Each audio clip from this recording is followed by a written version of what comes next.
across the UK, on DAB+, on your smart speaker, on your smart TV, and on your side. This is Talk.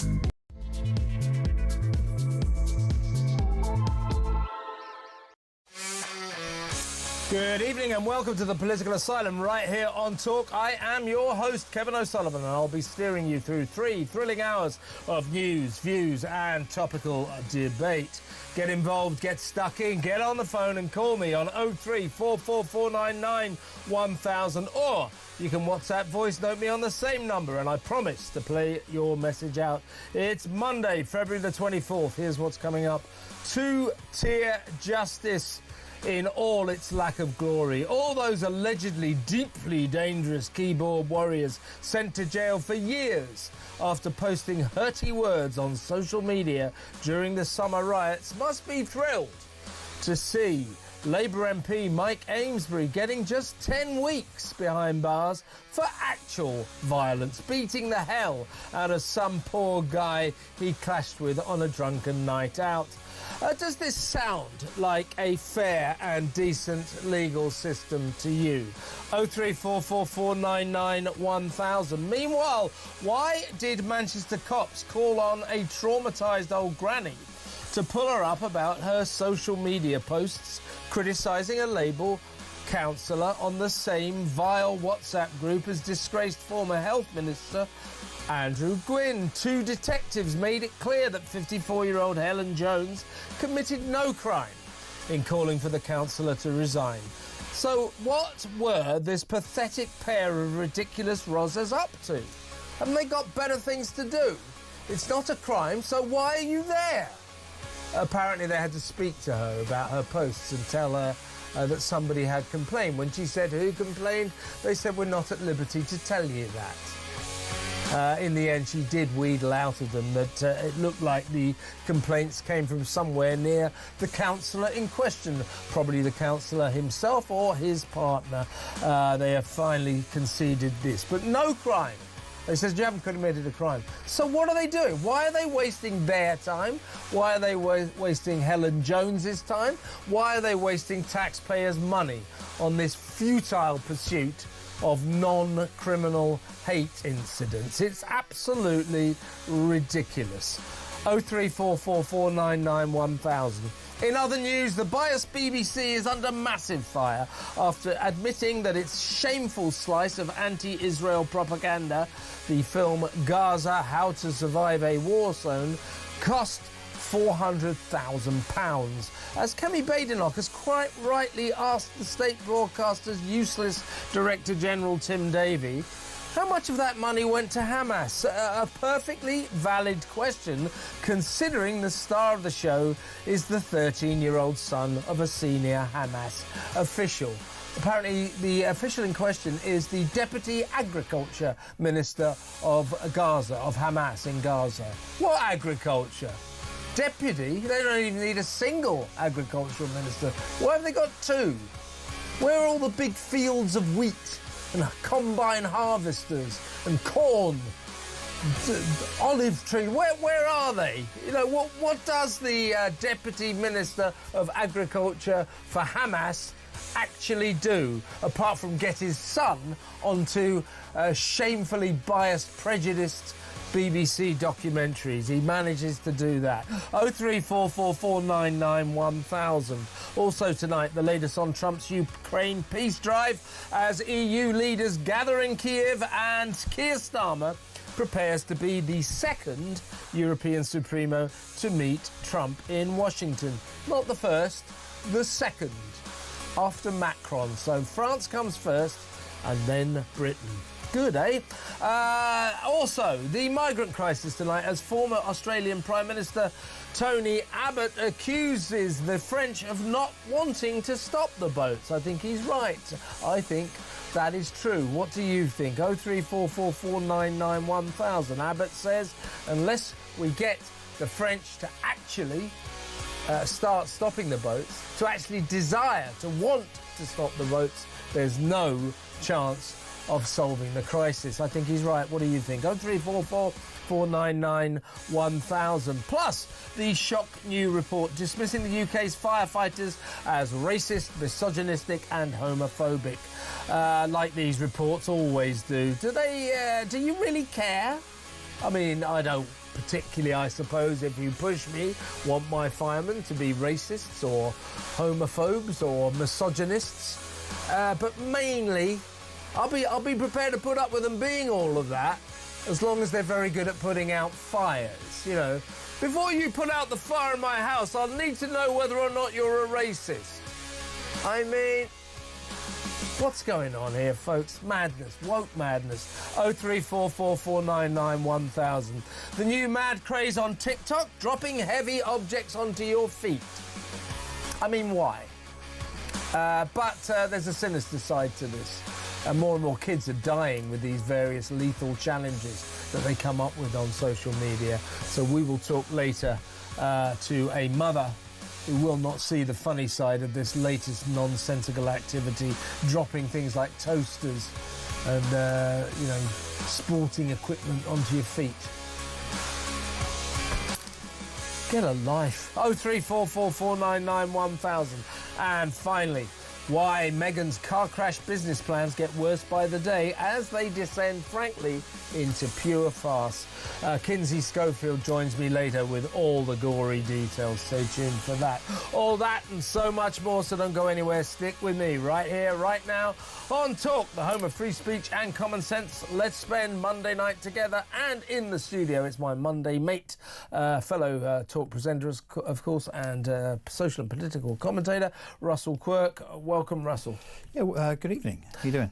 I'm all right. Well, let's talk first, shall we, about this shocking, in my view, example of two-tier justice. They can't go on doing this to us. It's just too obvious. So Labour MP Mike Amesbury goes out on the Raz, obviously has too much to drink, gets involved in an altercation. I think we've got the pictures here to show what happened. Basically knocks 7 bells out of his victim. He's finally come to court today and was sentenced to 10 weeks in jail. 10 weeks in jail. So look, there we are. Look at that. Look at that. Beating the hell out. Now that, folks, that's Mike Amesbury, representative of the people. Runcorn, I think his constituency is. I shouldn't think it will be for very much longer. The people of that constituency now have the right to demand a re-election, another election of a new MP. He can put himself up for it again if he wants, but good luck with that, Mike. So there he is, punching the hell out of that poor guy. And he gets 10 weeks. Meanwhile, we know what happened during the summer. 2 guys called Tyler Kay and Jordan Parler got 38 months, more than 3 years, and 20 months in jail, respectively, for posting hurty words on social media during the summer riots after Southport. Not condoning what they did, it was all pretty awful what they were saying. They were saying things like burn the mosque and set fire to the migrants' hotel. Look, you know, people should be punished for that. People should be discouraged from that. But these are sad little loners on their keyboards. Do they really warrant 3 years in jail? They certainly don't, in my view, warrant 3 years in jail if a thug, a violent thug like Mike Amesbury, is only going to get 10 weeks for pummeling some poor guy on the streets late at night on a Saturday night in the middle of Cheshire. So this is shocking two-tier justice, isn't it? Well, it's another example. I'm actually quite surprised that he got a prison sentence. I'm afraid, rather suspecting that he wouldn't. He'd get some kind of suspended sentence, which obviously is literally getting off free, or maybe some kind of community order. So I suppose at least he got something. But yes, the fact that these so-called far-right thugs, in other words, common sense protesters going about their lawful business, most of them, on the streets saying, hey, we don't really like what Britain's turning into. The fact that those individuals got 10 times greater sentences than this Member of Parliament, yes, is beyond the pale. And notwithstanding the fact that, of course, when you're in the public eye, when you are elected to office, when you go through, you know, the process and the oaths and so on, do we not think that actually members of Parliament should be held to an even higher standard? So, you know, in other words, if an ordinary member of the public was to get involved with a fracas, an affray, effectively, because it wasn't just a punch, as we just showed, this was a volley him. of punches. This was him on top of someone. Boom, boom, boom. Yes, exactly. Raining down punches on the face and body of his victim. So not just a slap, not just a push, but a succession of punches. He should be held to a higher account on the basis that, therefore, because he should know better, he should get an even harsher sentence. I don't agree with that, Russell. I think that everybody should be treated exactly the same. I think if you're in public office... No. Do you think if a police officer does something wrong, they should not be held to a higher account? They should be under the law, they should be held to exactly the same account. No, I disagree. Well, no, you can't. Because they're in a position of authority. Well, that's two-tier justice. No. That's two-tier justice. Yeah, because some... Oh, what, so you approve of two-tier justice? I do in some circumstances. Well, if you're a civil servant, or if you're a councillor or an MP and you steal money, you should get a greater sentence. Because you're in a... Because it's like stealing from your employer. If you steal from your employer, you should also be... How can we criticise two-tier justice if we then approve of it? Because it's about context, Kev. No, if you are someone in a position of authority, like a chief financial officer or an FD that steals money, I think you should. But look, we'll agree to disagree. Well, that's two-tier justice then. Yes. You are supporting two-tier justice. But for the right reasons, not for the same reasons as being political. I think the reason we criticise the imprisoning of old granny, 53-year-old Cheshire lady, Julie Sweeney, who got 15 months for posting that mosques should be blown up, which is awful, of course, but she's a 53-year-old granny who lives in the sticks somewhere. And also the Tory councillor's wife, Lucy Connolly. She got 31 months for posting mass deportation now and, saying some pretty racist things. Now, we don't approve of those, but I just think that everybody should be treated exactly the same under the law. Let's not forget as well, somebody has already taken their own life in prison that was put in jail for a Facebook post. But that shouldn't affect the way people are treated. No, I'm just saying that if we're talking about the fact that Mike Amesbury has got too light a sentence, I think we all agree. I'm just laying out the context that this isn't just about getting 30 months. Someone is dead as a consequence of this two-tier justice. So that clearly isn't right. And can I also point out, by the way... So we shouldn't encourage it in other areas, should we? Like different treatment... I suspect, Kev, you and I will go round and round in circles. Different treatment for coppers if they do something wrong. Yeah. Different treatment for MPs. Yeah. That's two-tier justice. Yeah. Well, again, no. We can agree to disagree. You won't persuade me. No, you won't persuade me because that's my view. So you do agree with two-tier justice? Let's move on. In context, I do, yes. So can I just point out as well... Keir Starmer would say it was in context in the summer, wouldn't he? Because it depends on who you are and what position Keir Starmer would use your argument. Yeah, fine. Well, he would say... And he can, but it wouldn't be the same thing. Yeah, but if you're going to support... If you're going to support, different standards for different defenders... For those in public life, then you have to support Keir Starmer's right. They're not the same thing they at are. all. They're not. If you have the right to say, two-tier justice is all right in this circumstance... Because why doesn't Keir Starmer... Because you're whitewashing two-tier justice as being the same for everybody. Well, it is. It should be. It's not, because of the context and the proportionality of people that are in positions of power. You are not going to win your argument. Well, I'm not trying to win it. I'm just telling you what my opinion is, Kev. I'm not seeking to win it. Can I also make the point that Mike Amesbury is the 8th Labour MP that has been put in prison? The 8th Labour MP that has been incarcerated. And by the way, might be, because of course there are certain people like Nick Brown, and obviously I won't go there because we don't know what happened to Nick Brown or why he was suspended and under a cloud from a Labour Party perspective. The Labour Party with him, for instance, being very, very quiet. But the point I'm making is that, of course, when it comes to all parties, but particularly the Labour Party, these MPs don't just transgress. They transgress to the point that they have to go to prison. I mean, what the hell is going on? Most of them were for expenses, weren't they? Expenses, and violence, of course. Eric Joyce, I think, wasn't it? Yeah, that's right, yeah. But as I say, I just think that everybody should be treated exactly the same under the eyes of the law. And if you start saying that certain people should be treated different to other people, then there you are. You're in two-tier justice land. But let's talk about the Thoughts Police quickly in Manchester. This was a story all over the front of the Mail on Sunday yesterday. This is outrageous. Bearing in mind it came on the back of Alison Pearson, the Telegraph columnist, being visited by two cops to warn her about her social media activity. The feminist writer Julie Bindel has had the same treatment, and of course former cop who now runs the Fair Cop organisation, Harry Miller, has experienced this as well, what they all describe as Stasi-style police harassment, the latest victim of this ludicrous OTT policing. This shouldn't even be a police matter. There's a granny called, she's 54 years old, she's called Helen Jones, lives up there in Stockport. Two coppers come around and she caught them on film because she's got one of those ring systems. She wasn't in. But basically they want to talk to her because she's been very active on social media, criticising a Labour councillor up there who was part of Andrew Gwynn, the fallen former disgraced health minister's vile WhatsApp group where they sat around making jokes about pensioner constituents and generally being very, very unpleasant to people. Well, so Ms Jones started saying that councillor should resign. Well, what's wrong with that? Well, the police kind of trot round to say, oh, you've got to be a bit careful. She said, well, what is the crime I've committed? Oh, you haven't committed a crime. Yeah.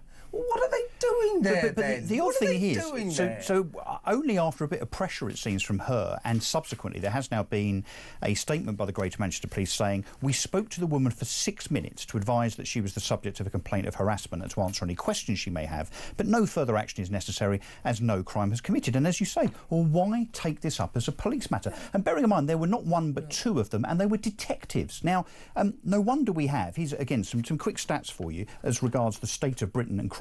Last year, 2.1 million unsolved crimes in England and Wales. 5.9% now of crimes are solved, which means that, 94.1% of crimes are not solved. So we've got police officers, not one but two, detectives, going around to an old lady's house to say no crimes have been committed, effectively because a councillor seems to have complained, to intimidate her. That's what this is, isn't it? They're basically trying to warn her, just as they do with Alison Pearson and Julie Bindel, to try to warn the people about their activity on social media. Be careful what you post.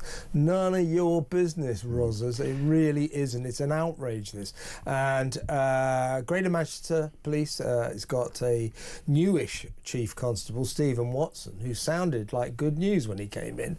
He said, no more of this wokery, not this nonsense. He said, this police force under me will investigate every single crime, no matter how minor. Well, fine, Steve, but how about you stop investigating non-crimes? This was not a crime. Now, you want to investigate every single crime. Most people in Manchester say it is incredibly crime-ridden and they don't notice a lot of crime solving going on.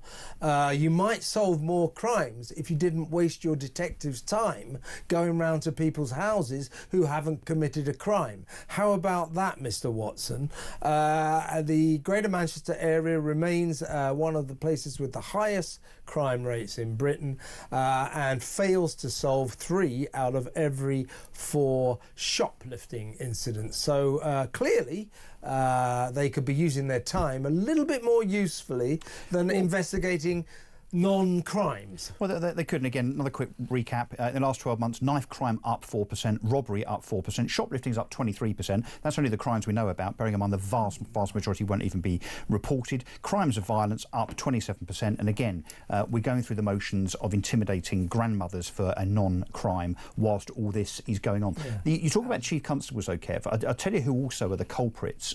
Is this kind of misguided kind of mess of a political situation, a wasted opportunity, which is police and crime commissioners. So some years ago, whenever it was, 9-10 years ago, we introduced police and crime commissioners, an idea of David Cameron, and the whole point of police and crime commissioners was that they would be elected and therefore accountable when it comes to police budgets and policy.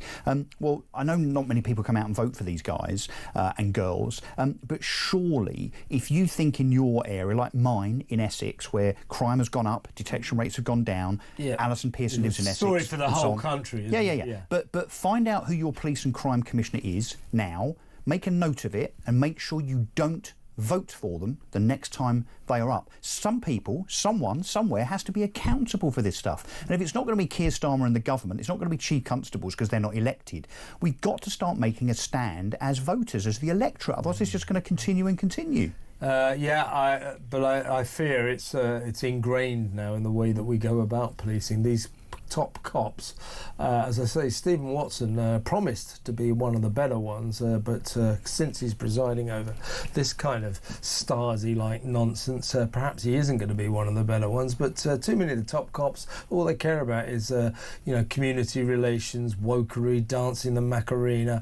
They don't care about solving crimes. And if you want good community relations, you coppers, you top cops, I've got some advice for you. Solve some crimes. If you solve crimes, people will love you. If you don't, they won't, no matter how much you dance the Macarena. Let me know what you think, folks. 0344 499 1000.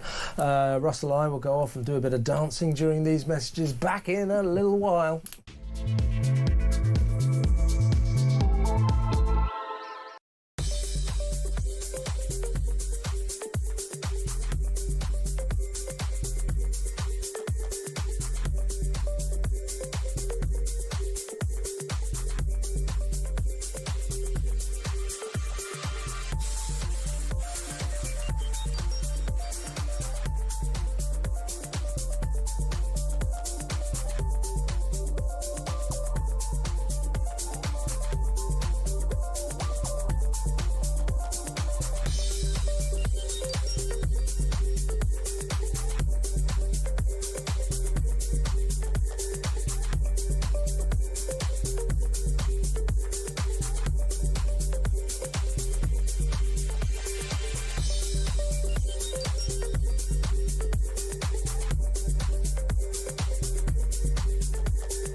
Isn't interested in territory. He's interested in sovereignty.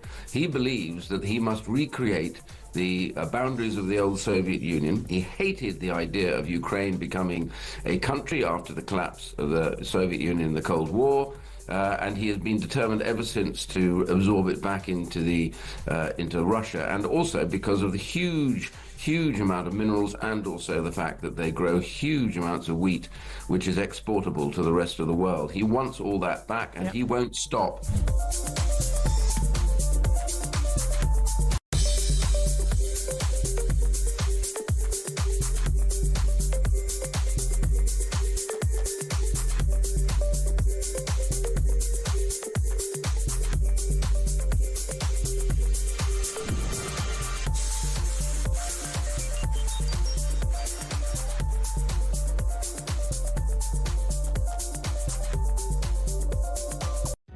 Across the UK, on DAB+, on your smart speaker, on your smart TV, and on your side.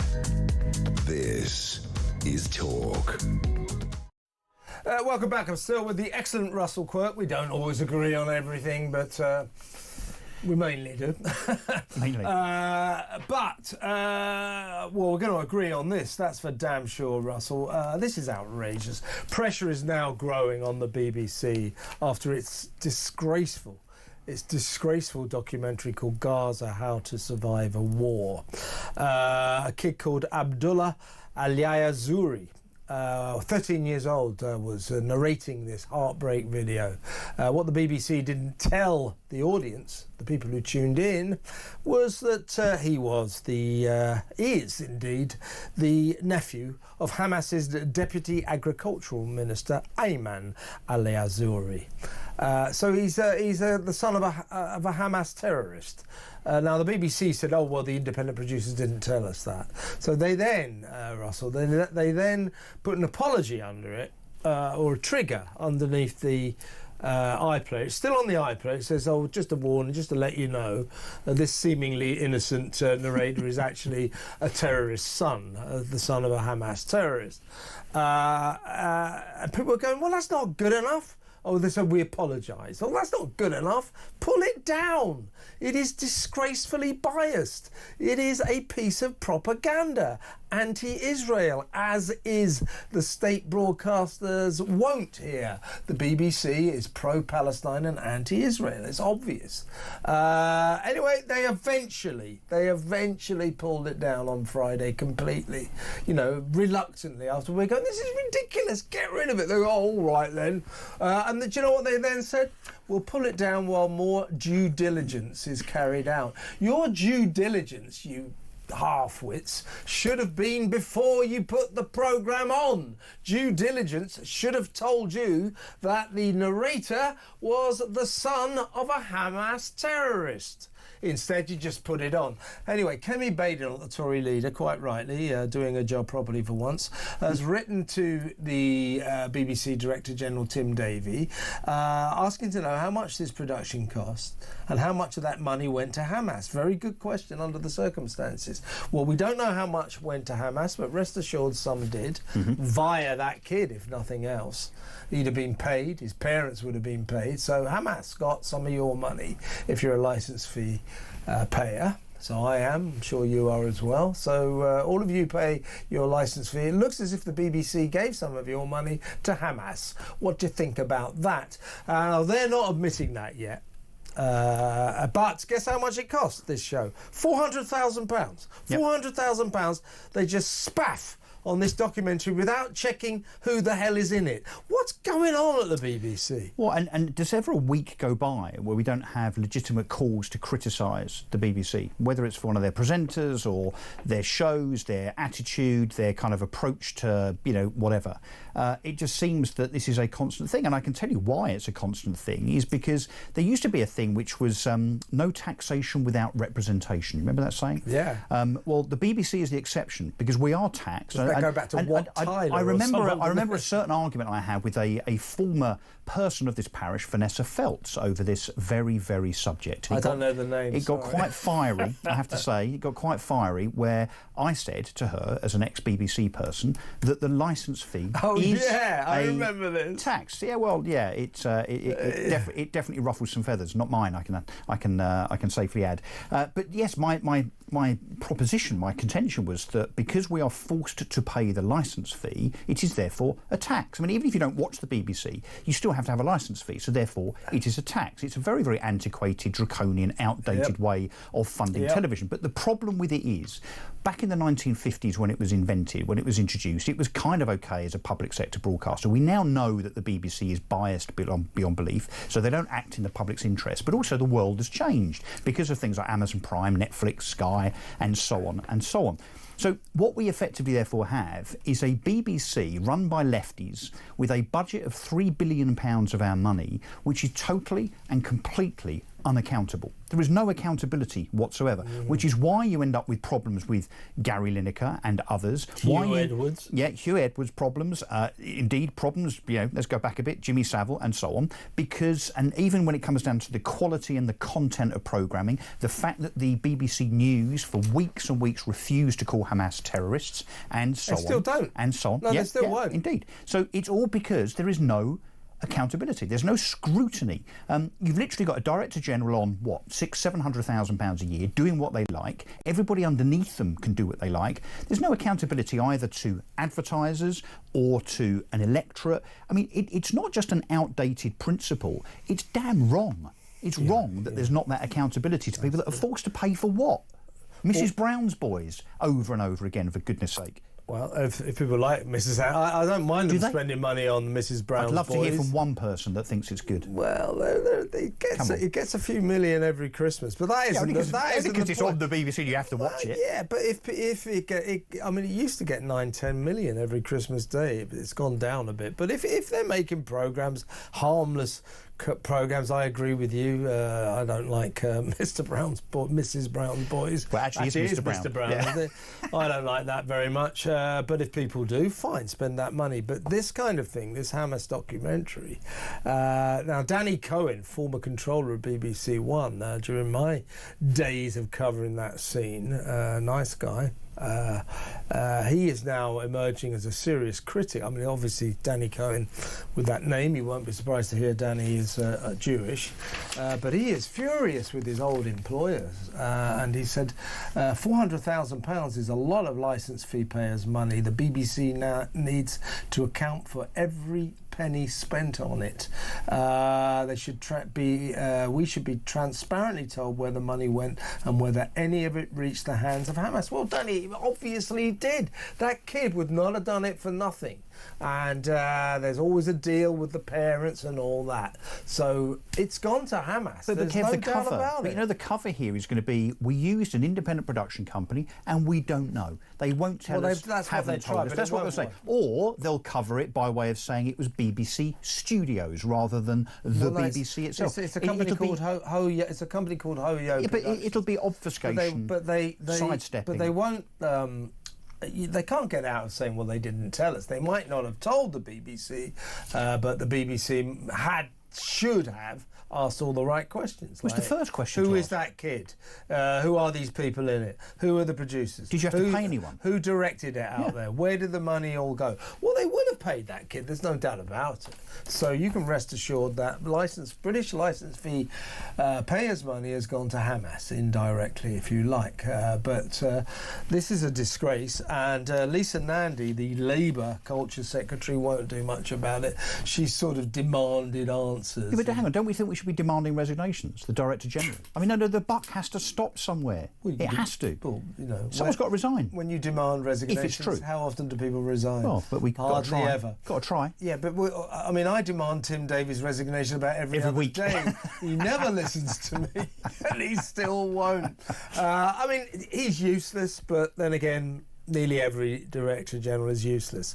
They enter this organisation, a huge bureaucratic behemoth that doesn't know where it's going. One hand doesn't know what the other hand is doing.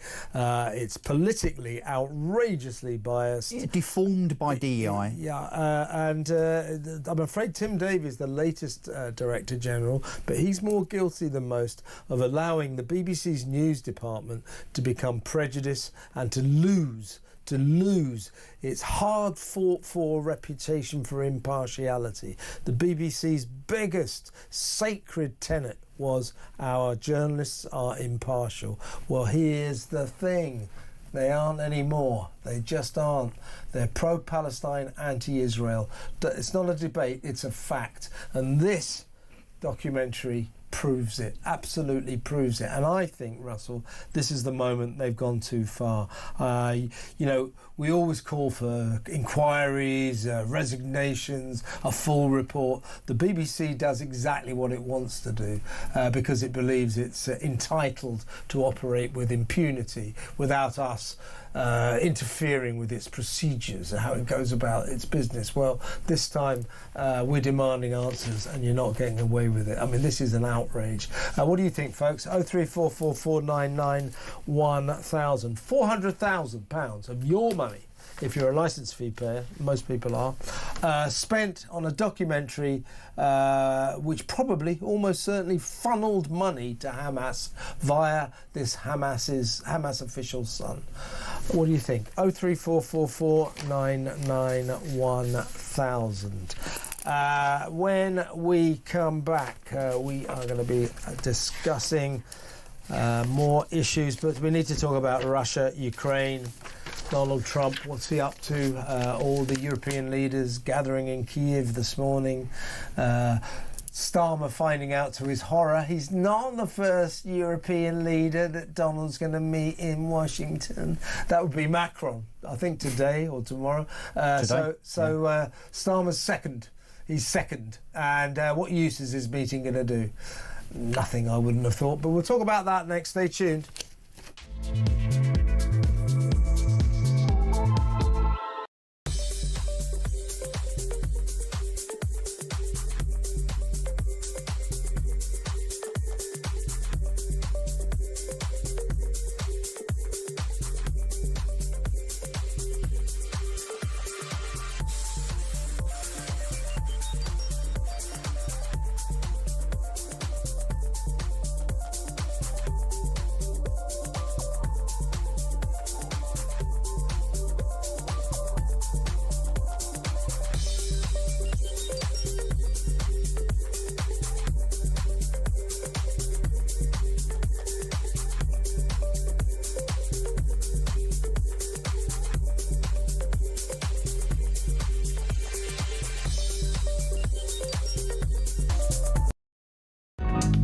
across the UK. On DAB+, on your smart speaker, on your smart TV, and on your side. This is Talk. Welcome back. As I say, we need to talk about, Trump, Ukraine, Russia, America, Europe. What is going on now? So Europeans, weak and woke leaders, and Canada's dreadfully woke Justin Trudeau all gathered in Kyiv today, 3 years after Russia first invaded Ukraine, demanding to be a part of the peace process, demanding, that Zelensky is a part of the process. Now, I definitely believe Zelensky's going to have to be in there. Russia and America can't forge a peace deal unless he agrees with it. But as for these idiots from the EU, bunch of sclerotic old gits, most of whom are on the way out anyway, who've run their countries into the ground and who do nothing but squabble, I'm glad they're not at the peace process table. But what do you reckon's going on then, Russell? Well, I'm not sure really. I'm just I don't think anybody That's why is. I asked you. I didn't know where to go. But I want to talk about the whole Macron thing. So Macron has met Trump this afternoon. So there's already pictures out there of a few minutes ago. They're in the White House. They're almost holding hands, which Trump seems to like to do now. But what is the point of Macron meeting Trump? I mean, Macron is on the way out. He's largely been defeated in elections recently. The public in France have turned against him. So he's got no kind of mandate, really, no power. I mean, obviously he's got in first, which says a lot about our kind of our Starmer's helpers, assistants, advisors or whatever in terms of their influence, being able to get Starmer in front of Trump first, which obviously would have been a bit of a press coup. But what is the point? I mean, Trump already knows what he's going to do. He and JD Vance have already slated Europe left, right and centre in public to say exactly what they think about them in terms of their capability, in terms of their approach to free speech and so on. So I think Trump's just trolling these European leaders. The only ones he probably likes are Viktor Orban and Giorgia Meloni, obviously those on the right in Europe. They're the ones that he will actually deal with, interact with and make deals with. But to be honest, I suspect he's just getting the laughter over with first, which is why he saw Macron first, Starmer second, because he'll see these individuals as completely insignificant in this process. And here's the interesting nuance here. More than nuance, it's the factor around which all of this swivels. It is this. Trump is demanding from Ukraine through a massive amount, maybe a $200 billion deal, to share its rare earth minerals. It's got a lot of very valuable minerals that they mine for in Ukraine, as well as a lot of oil as well, by the way. He wants a 50% deal in their rare earth minerals in order to pay back some of the $350 billion that America has sent to Kiev, to Ukraine, since the war began 3 years ago. Now, it looks as if there's a problem there. Zelensky's going to go along with it by the looks. No, but the problem, I heard Zelensky this morning saying, hang on a sec, this was a gift. This was a grant, is what Zelensky said in a press conference this morning. He doesn't recognise it as a loan. As far as Zelensky seems to be concerned, that money was given to him and the Ukrainians. Good luck with that, Volodymyr. So I don't know what the paperwork says. I presume, with that, Volodymyr. See where it gets you. I presume there's a signed napkin or something somewhere that says, I owe you $350 billion. So Trump wants the money back, and hence he's making a move on the minerals. And Zelensky's saying, I don't know what you're talking about. Yeah. And also says he hasn't received most of it. Yeah, but then again, the narrative over the weekend, ever since about last Thursday, was that Ukraine and America were edging towards a deal here. I do think Zelensky probably realises he's got to do something. Now, the plus side of this would be, and this is what this is what the Americans are suggesting to Mr. Zelensky and his people, you give us a half share in your rare earth minerals, that will give us cause to defend your rare earth minerals. Comes down to money again, so doesn't it? You give us $200 billion and we'll think about helping you out. And the cynics listening to this can be forgiven for thinking, well, that's really what the whole Middle East thing has been about over the last 30 years, because what's the Middle East full of? Oil. Yeah. So this isn't about politics or humanitarian intervention. So Ukraine's got a lot of oil as well, don't forget always that. about the money. isn't it? Well, it is on Planet Trump. Well, it is. I mean, he has this ability. I think it is with most of them, really. Yeah, but he has a peculiar ability to reduce every international issue to a real estate deal. Yeah. I can solve the Middle East. I love that. Build a load of hotels. Yeah. So here's the question we should be asking, and I know we have, but the world should be asking is, hang on a sec, in all of this, whether there's going to be a peace deal, whether part of Ukraine is annexed or not, the real question is the very obvious thing, which is the United States say they sent $300 billion. Zelensky says he's only received $100 billion. So the big question for me is, where is the rest of the money? Well, that's what America is saying. I mean, any audit? I mean, what about the money we've sent? Whatever that is, I don't know, 10 billion, whatever it is? 4 billion. 4 billion, okay. Yeah. So I have said on this channel in the past, shouldn't there be an audit trail? Shouldn't we as the public be able to see where the money went and where it got spent? I mean, yeah, we could laugh, but again, we talk about the BBC, that was only 400 grand. We sent £4 billion to Zelensky, and for all we know, it might be in Mayfair property and Lamborghinis. We don't know. But the other interesting aspect of this, and by the way, Zelensky, selflessly has vowed to quit as president if that helps to bring peace and leads to Ukraine being allowed to join NATO. Good luck with that. That's not happening. Ukraine will not be allowed into Third NATO. World War. It's just not. It will not happen. So that he can forget about. If him quitting leads to peace, I'm sure he would. But I don't think he's the important factor here. I think it's just how if Russia, Zelensky, and by extension Europe don't go along with nearly everything that Donald Trump wants, they're going to have to get used to fighting this war without America. We'll have to pay for it ourselves. And that is what made me, you're right, and I was wrong, 13 billion has been sent to, actually we were both underestimated, 13 billion has been sent to Ukraine by the UK. It's 4 billion, I think, last year. That's where I got my wires crossed. 4 billion last year, 13 billion altogether, and I think a lot of people are sick and tired of sending them all that money. Well, particularly pensioners that can't heat their houses this year. Yeah, and we get lectured about, you don't understand the geopolitics of it. Yeah, I'm a citizen of this country. Thank you for telling me that my opinion doesn't matter at all because I'm stupid. Well, I'm not as clever as you in your geopolitical world. Well, that kind of attitude ain't washing, and Donald Trump is in town now. Well, and the notion that, if Russia were to take over the whole of Ukraine, that next would be Poland, next would be Germany, next would be Britain, and Russia's just going to keep invading other countries. I mean, that's preposterous. That's ridiculous because we're part of NATO, actually. So, the fact that we're doing all of this to shore up a country that is under attack, and I understand the humanitarian need, but the fact there seems to be a blank check, Kev, this seems to be completely and utterly open-ended with no audit trail, no scrutiny. Again, I use the same word that I use for the BBC. No scrutiny, no transparency. I think as taxpayers we deserve better. Totally agree. And ironically, in a panic, European leaders are finally getting real and talking about increasing their defence budgets.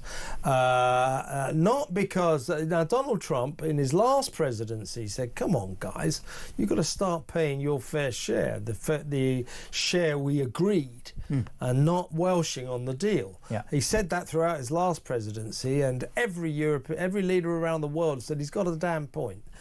He's come back to power because, of course, weak, useless Joe Biden let that ball completely slip and slide.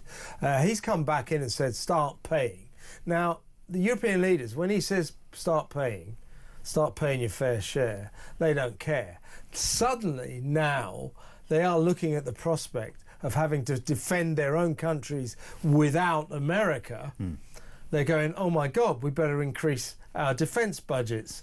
In other words, they just have been addicted to the teat of America, and now it may be removed. They're finally getting real about defence budgets. But listen to this. Starmer's going to Washington to be the bridge. It's going to be hilarious. I think it's going to be really funny. If he's so important to Trump, how come he's second and France was first? Yeah. And the other thing is this.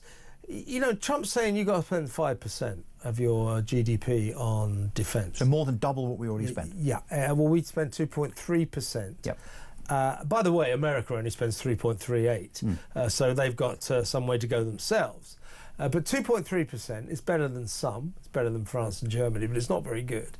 And so rather than saying, well, Donald, do you want us to pay 5%? Let's talk. What has Starmer announced? We're going to put in place a roadmap that may allow us to increase our defence spending to 2.5% by 0.2% a roadmap. Why do we need a roadmap? But, and you know, why does he think that saying, Donald, great news, I'm going to pay half of what you want us to pay? Why does he think that Trump's going to go, oh, that's brilliant? Well, worse than that, not only is it half, but Lammy said the same thing, actually, when he was, I think, in Munich a couple of weeks ago, that they are going to aspire to spend 2.5% by 2030. Well, that's what I'm saying. That's a roadmap. It's aspire. It's not actually doing it rather than doing it now. But also in 2030, he knows he'll no longer be. The Labour Party will hopefully no longer be in government. He certainly won't be Prime Minister. So it's just an empty promise. Well, Trump's not stupid. That's what I mean. They said they've been talking about putting a roadmap in place to potentially increase our defence spending from 2.3 to 2.5%. Trump wants 5%. A, why do we need a roadmap? And B, why does Starmer, and for that matter Lammy, why do they remotely think that a 0.2% increase on our already deficient spending is going to keep Donald Trump happy? It's going to make him furious. You either commit to it or you don't. Obviously, look, as ever with Labour, they're obfuscating. Can I just suggest, though, actually, if we do want to double our defence spending in the light of the fact that we've got, China and Russia nibbling at our heels in every respect, militarily, cyber attacks, goodness knows what else. If we were just to not spend money on net zero and carbon capture projects and so on, we could not only increase our defence spending to 5% of GDP, we might be able to warm up a few pensioners this winter too. Yeah, 1.4 billion we saved on that. We just heard 13 billion sent to the Ukraine by the UK, 4 billion in the past year. Not to mention the 11.6 billion pounds we send abroad every year, plus the special 11.6 billion we're going to send abroad extra this year for green projects in developing companies, plus the 22 billion we're going to spend on some old carbon capture trap that doesn't work in Liverpool.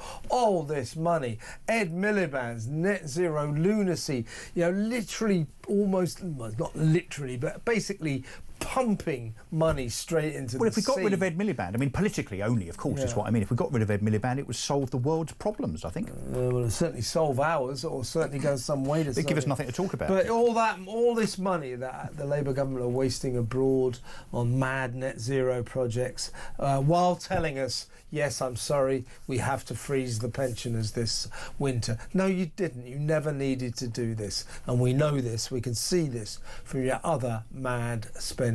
Kemi Badenoch saying, stop all the net zero stuff and invest it in defence spending. I mean, given the pressing position we find ourselves in, the crisis the world finds itself in, this nation, Britain, we're going to have to defend ourselves, probably without the help of America. No more roadmaps, no more 0.2% increases. We're going to have to get serious about this. What do you think, folks? 0344 499 1000. Next up, we're going to talk about the migrant crisis. Former Australian Prime Minister Tony Abbott, who actually almost at a stroke overnight solved Australia's migrant crisis, has reason to believe we will never solve ours. And that reason is, drum roll, France. Stay tuned for the details.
Putin isn't interested in territory. He's interested in sovereignty.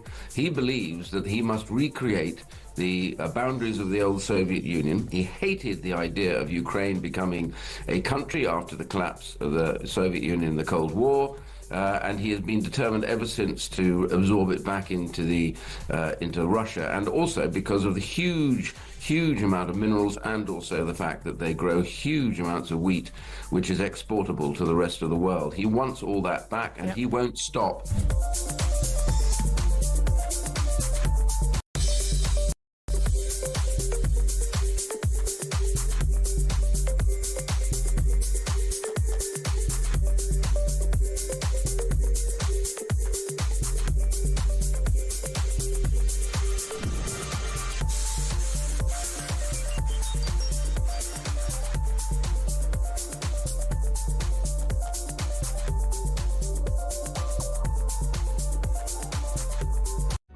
Across the UK, on DAB+, on your smart speaker, on your smart TV, and on your side.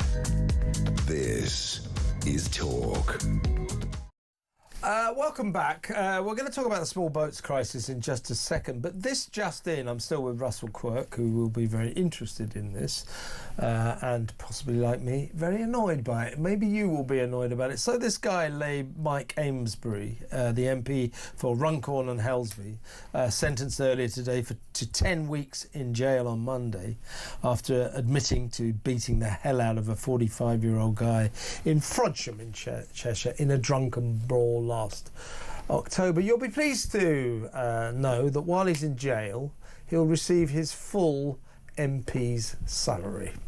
So can you imagine that, Kev, in the private sector? Just imagine that you work for, I don't know, ICI or, you know, whoever. Well, Range Rover, Land Rover. Or talk. If I go out and do that and I go to jail for 10 weeks, I would suggest I probably wouldn't hang on to my job, and quite rightly so. And I certainly wouldn't be paid while I was in jail. So in the private sector, I don't want to start another row about two-tier stuff, but, you know, surely if you're a lawmaker, if you're a legislator and you become a law breaker, there should be a mechanism to get rid of that individual. The fact that he's going to be earning, and let's just be clear on what his salary is, £90,000 a year. So over the next 3 months, so what's that? That is about £24,000 of taxpayers' money Mike Amesbury will earn sitting in his prison cell. And not working for his constituents, because how can he?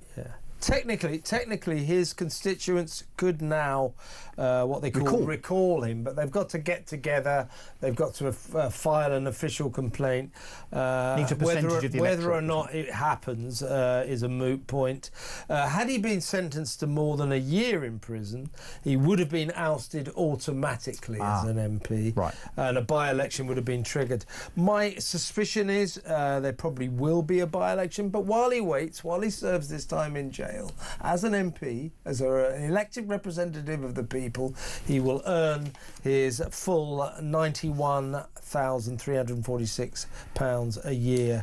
£91,346 a year salary. So, and Kev, I'm happy to be corrected because I don't know if this is definitely true, but I'm sure I read somewhere that Reform came quite a close second in his constituency in the election. No, I heard that. I think Reform might get it if, no doubt, they'll try and make sure old Keir Starmer, you know, because he likes to manipulate democracy, so they'll probably try and stop an election happening. But your thoughts, please, on the fact that Mike Amesbury, this thug who beat the hell out of a poor guy on the streets after a drunken night out, an MP, will continue to draw his full salary while he's behind bars at His Majesty's pleasure in prison. This country, it's just a joke, isn't it? If you didn't laugh, you'd cry. Let's quickly deal with what Tony Abbott said. Tony Abbott's the former Prime Minister of Australia, who came in.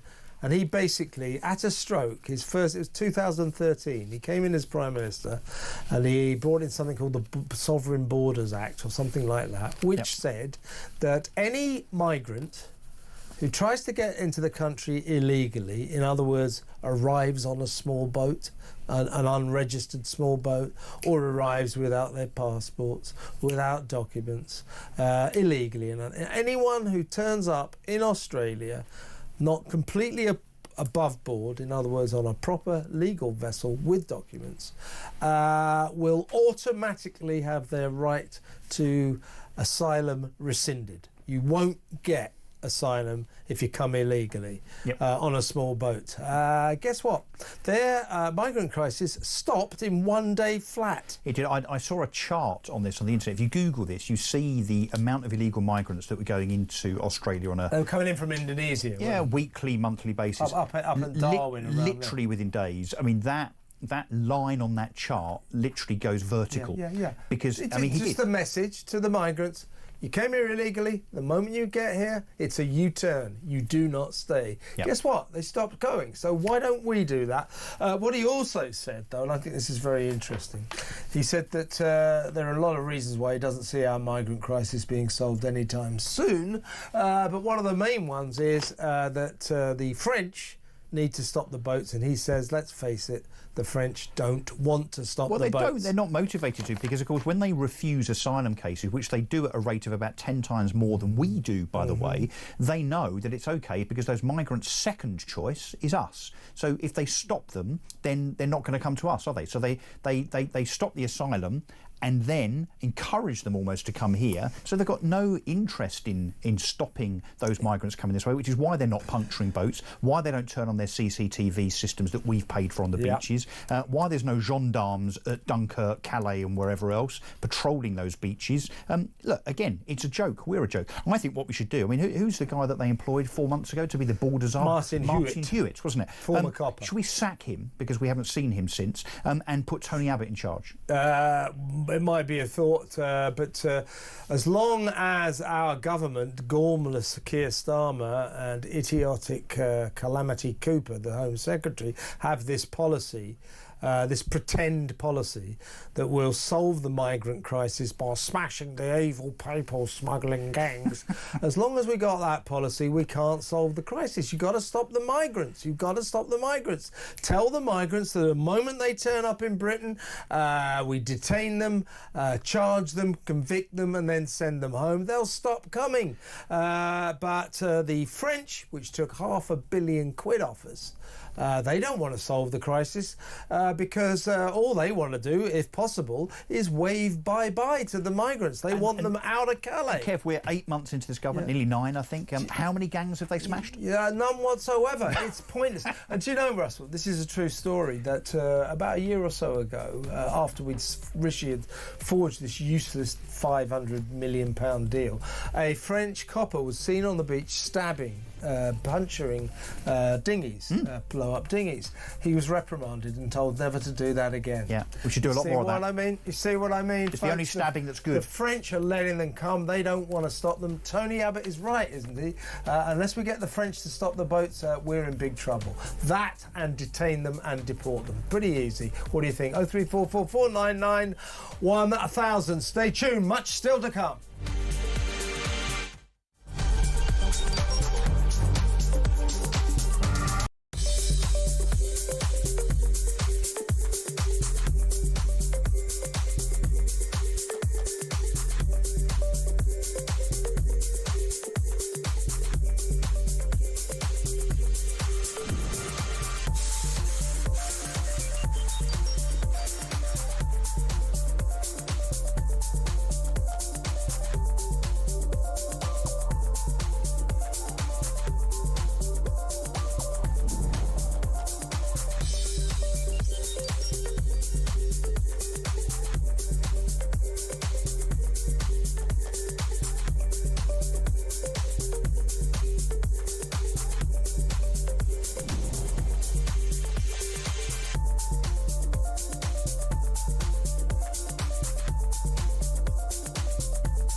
Across the UK.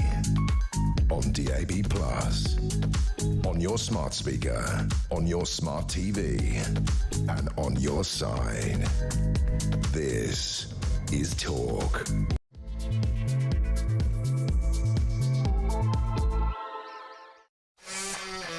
Welcome back. This is the second hour of tonight's Political Asylum, and we've got much lined up for you. We're going to spend the next 30 minutes or so in the excellent company of Mike Level, former Scotland Yard detective. We're going to talk about wokery. We're going to talk about what happened with that poor granny up in Stockport. Two detectives knocking on her door. Wants to talk about her social media activity, criticising a Labour councillor who was part of Andrew Gwynn, the disgraced health minister's disgusting WhatsApp group, making nasty comments about constituents and people who live in his borough. Helen Jones criticised him and said he should resign, and the police dropped round to advise her about that. I wonder if they'd have done the same if she'd been posting critical tweets or postings on Facebook about somebody who was very right-wing, a Millwall fan or something like that. But because it's a Labour councillor, the police are there, the woke police. Ridiculous. What do you think about that? 03444991000. We'll talk about that in a little while. First, we're going to talk about the fire service here in Britain, where a new report commissioned by the National Fire Chiefs Council has found that the service was, of course, drumroll. Well, you know, these reports always find this, don't they? It's institutionally racist, misogynistic and homophobic. And therefore, firemen or firefighters are not diverse enough because the service's proportion of women and ethnic minorities is less than it is in wider society. And apparently it's very important that the fire service should reflect the demographics of the people, the community it served, as in us. Well, is it? I mean, you know, I suppose you'd sort of want that. But, you know, frankly, if I had a squad full of misogynistic, racist homophobes who were just the greatest people at putting out fires the world has ever seen, put out every fire really quickly, save lives left, right and centre, am I that bothered about their political leanings or their ethnic makeup? Really? Really? What do we want out of firefighters? Diversity? An ethnic reflection of the wider society they serve, or, I don't know, call me controversial, the ability to put out fires. What do we want first? 03444991000. I say all of this because in about 20 minutes or so, 25 minutes or so, it's your turn. I'm going to be taking your calls. 03444991000. What do you reckon about all that? We're going to talk about the fire department, of course, here. And I think what is relevant, I'll bring this up with Mike Neville in just a little while. You know, in Los Angeles, they've just had my old hometown, these horrible, horrible fires, you know, very lethal. Quite a few people died. Thousands and thousands of homes and buildings destroyed. Absolute wildfires. Inferno. Really terrible blight of poor old LA. Anyway, you know, you want some answers from politicians. Let's get this right. Let's get this right. Well, guess who has appeared on American television, giving long-suffering Americans the pearls of wisdom for which she is so renowned. It's cackling Kamala Harris. See if you can make head nor tail of this. Goes through your mind when you see this? You're here, you're now seeing it up close. It's not only seeing it, Alex, you can smell it. You can feel it, right? So it's seeing it with our eyes, and many people have seen it. You all are covering it. But to literally be on the ground here, you can smell the smoke that was here. You can feel the toxicity, frankly, of the environment. You can feel the energy of all of the folks who are still here on the ground. That, ladies and gentlemen, might have been, if it wasn't for the wisdom of the great American public, the most powerful person on the face of the planet. That woman was nearly the President of the United States. You know, should we have a competition?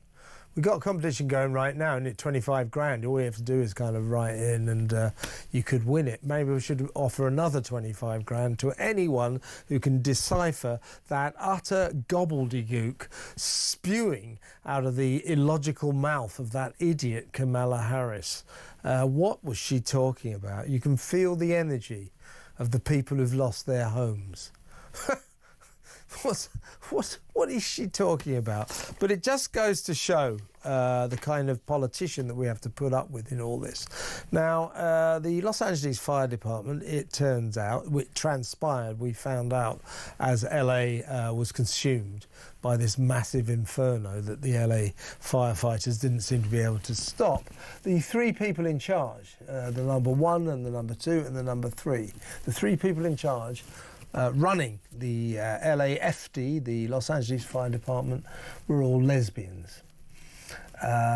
Well, nothing wrong with that, of course, why not?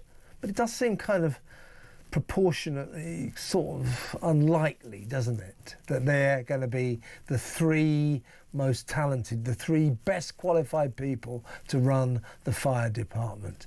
Or are they going to tell us that the fact that 3 lesbians being in the top 3 jobs was purely coincidental, purely random? They were chosen entirely on the back of their talent, and they just happened to all 3 of them be lesbians. That's what we're supposed to believe? We know why they're picked. It's a DEI pick, isn't it? They may be very good at their jobs, you know, but that's not the point. They clearly were not picked specifically for their talent, their ability to do those very important jobs. They were chosen for DEI reasons. Now, that's got to be wrong, hasn't it? Now we're being told that our firefighters back here are all misogynists, racists and homophobes, and that we've got to change our recruiting system. I mean, this is wokery gone mad. Wokery gone mad. Let's take a call, shall we, while we wait to get hold of Mike Neville. Let's go up to Ayrshire and talk to Ian. Hi, Ian. Hi, Ian. Regards to your statement about American percentages on their spending defence, 5%, whereas Starmer's eventually going to try and put it up to 2.5. We need to put it up to 10%. The reason being, we haven't got an army, we haven't got a navy, and we haven't got an air force. But the Americans only spend 3.38. America is already tooled up.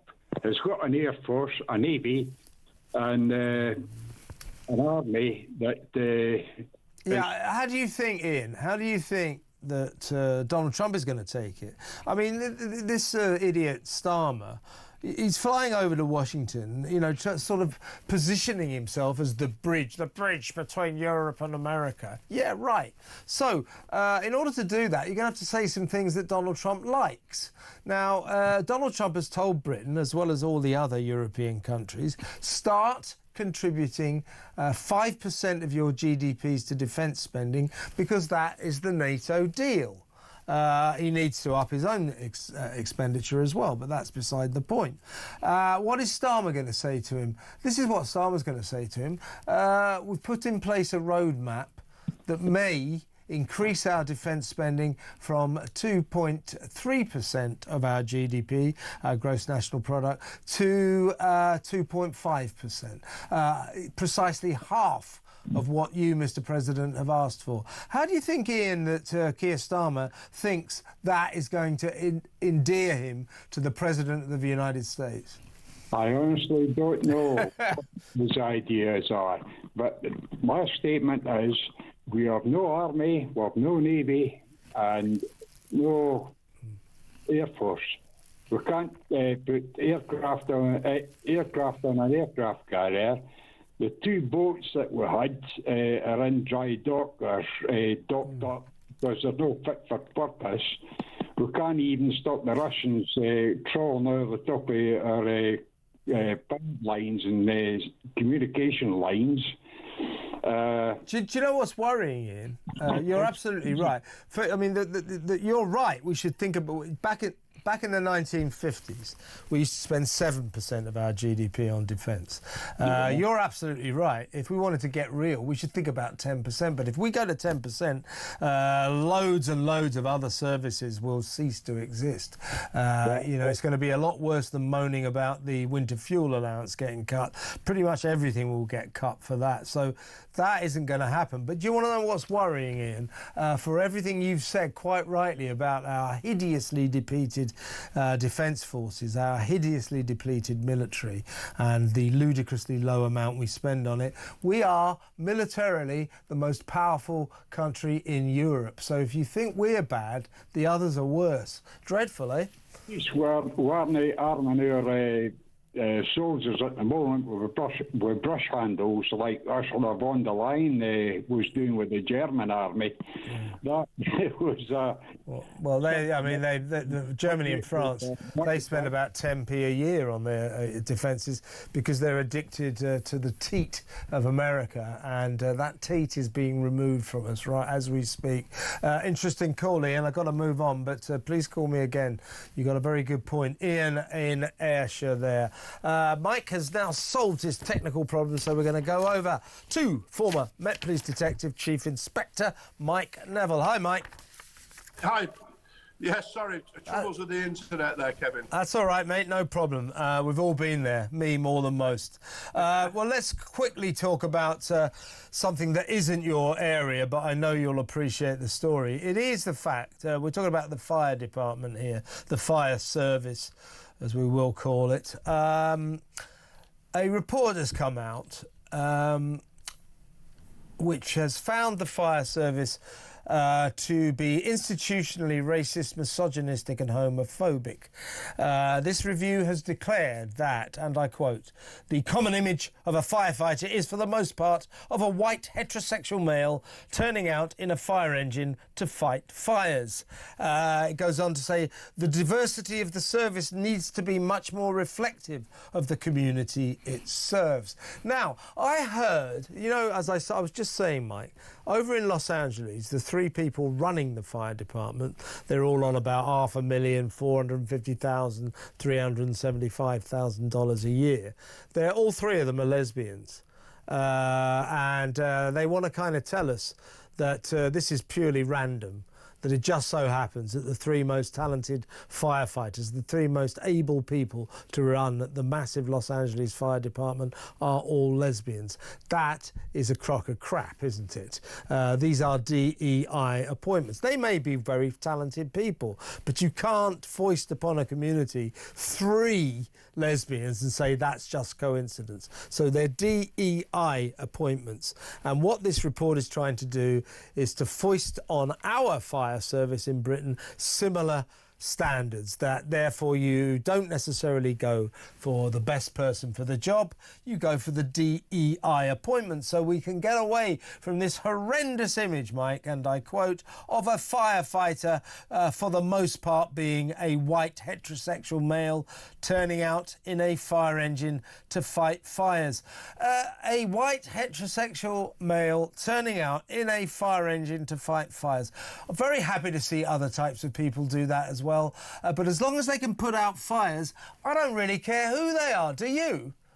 Yeah, that's right. Not only can they put out fires, but can they carry people? Can they carry an ex-prop forward like me down the stairs? And the facts of these, the first thing is, are our fire service effective at putting out fires and rescuing people? And it would seem, firstly, they are effective.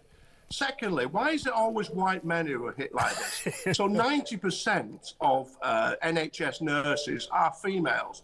Now, I don't care about that. If I go to hospital, as long as I get good treatment, a good 80% of teachers in primary schools are female. I don't care about that as long as the kids get the right teaching. But no one ever targets those areas. So why are we worrying about this? The thing is, should the fire service be effective? We see in America President Trump gripping all this wokeness. this is going to bounce across. So the people who are actually pushing this nonsense, they know their time is ending, and it's going to be back to who is the best person for the job. And in the end, this is blatant kind of positioning DEI over human safety. Effectiveness. It's about safety. This is about lives. As I say, if you happen to have a fire station full of racists and homophobes, if they're the greatest people ever at putting out fires and save, I don't know, hundreds of lives every year, I think we ought to sort of maybe tolerate their horrible politics, because their horrible politics don't matter that much, do they, when they're dealing with the life or death process of extinguishing lethal fires. What is going on here? And it's not just the fires, Kevin, it's the ability to carry somebody out of the fire. Yeah. So the fact that, I've faced my lot in life. In playing rugby, I would have loved to be like a young and fit winger or a scrum half. The size of me, my granddad used to say, you can't breed a racehorse from a cart horse. I face my life. I am a cart horse. I'll be the prop forward. I realise I'll never be a jockey, but I am good at tackling people, and I am good at getting hold of people, and I could carry you down the stairs if there was a fire. Now, if you're 5 foot tall and female, we know in the Olympics they have different weightlifting categories for male and females, because men are stronger than women, and these are really things. But women are really good at caring for people in general, and that's why possibly there's 90% of nurses are females and 90-odd% of firemen are male. And at some point we've got to get over this nonsense, because these are really first world problems. We've got to have a situation where we're picking the best person for the job.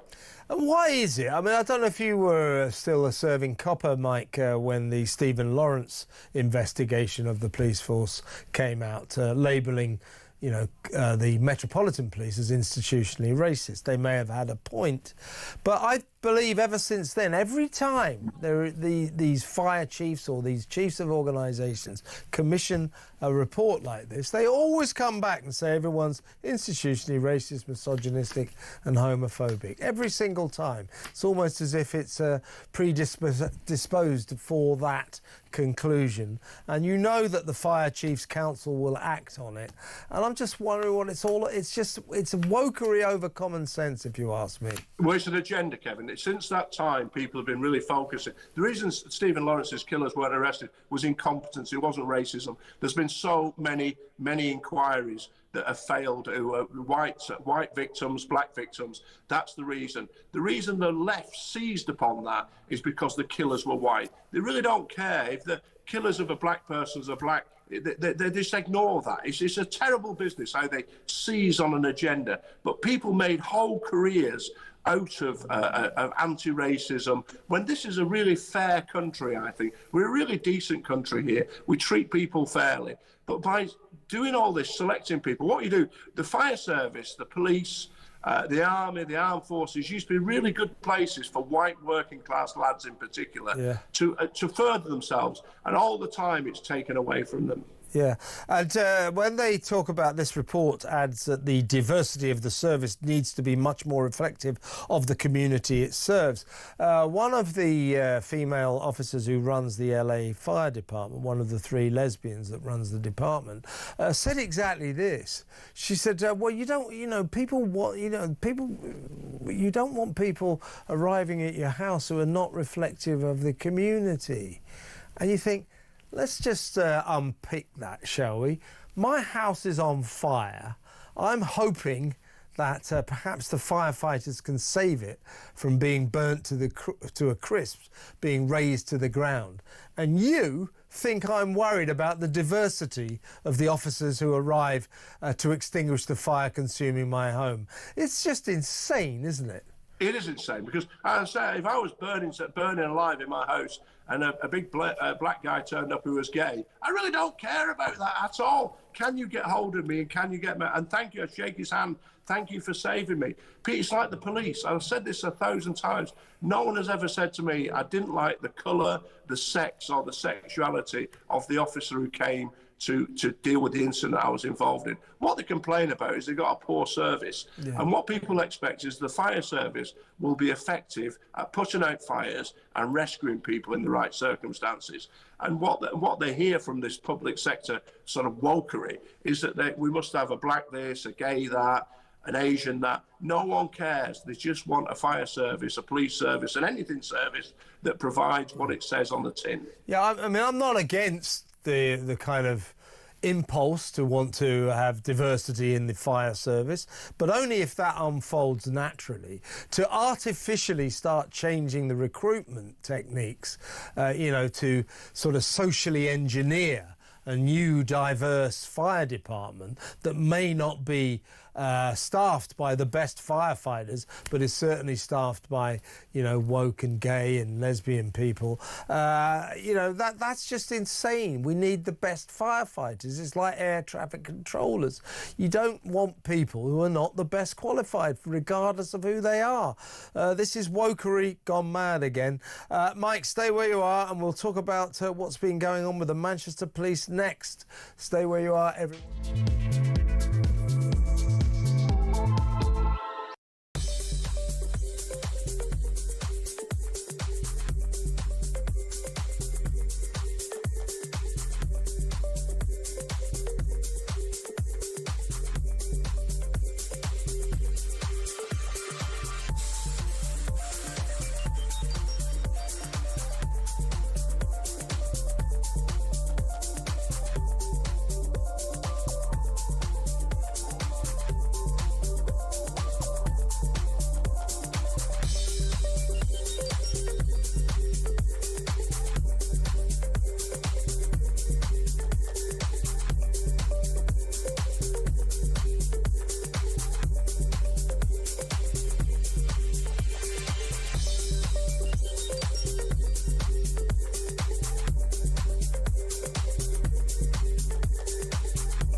Putin isn't interested in territory. He's interested in sovereignty. He believes that he must recreate the boundaries of the old Soviet Union. He hated the idea of Ukraine becoming a country after the collapse of the Soviet Union in the Cold War. And he has been determined ever since to absorb it back into Russia, and also because of the huge amount of minerals, and also the fact that they grow huge amounts of wheat, which is exportable to the rest of the world. He wants all that back, and he won't stop.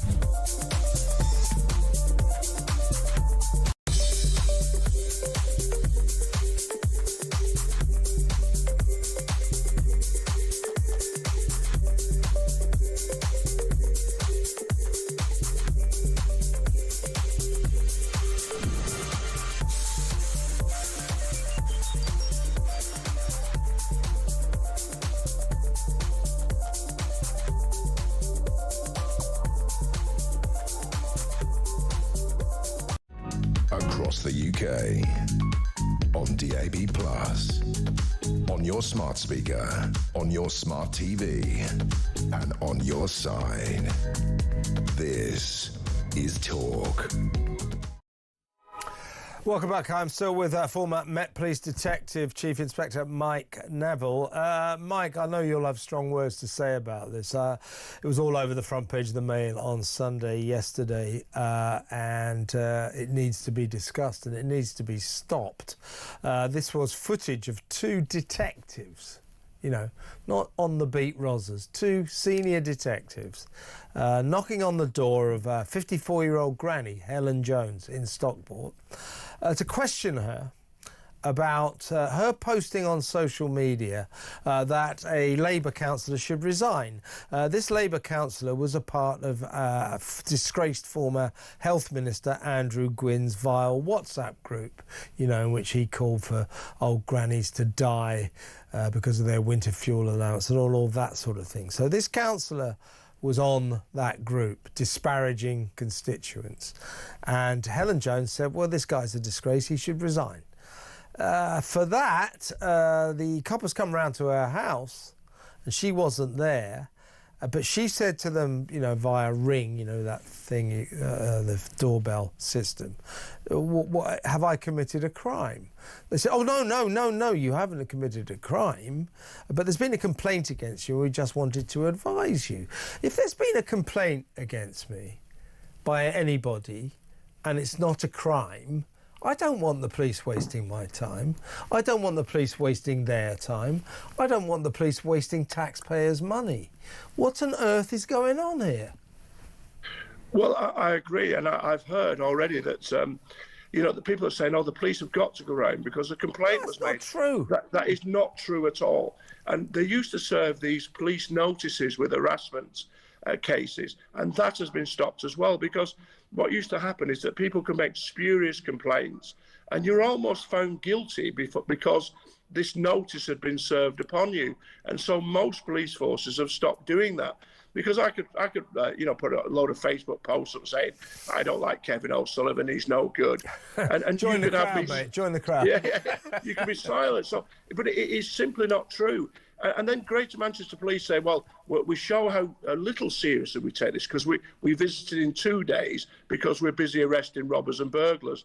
Well, might I suggest that they don't do these visits at all, and they focus all their efforts on robbery, burglary, rape and all these other things, because there's absolutely no need whatsoever. They'd figured out before they went there that this was a no crime.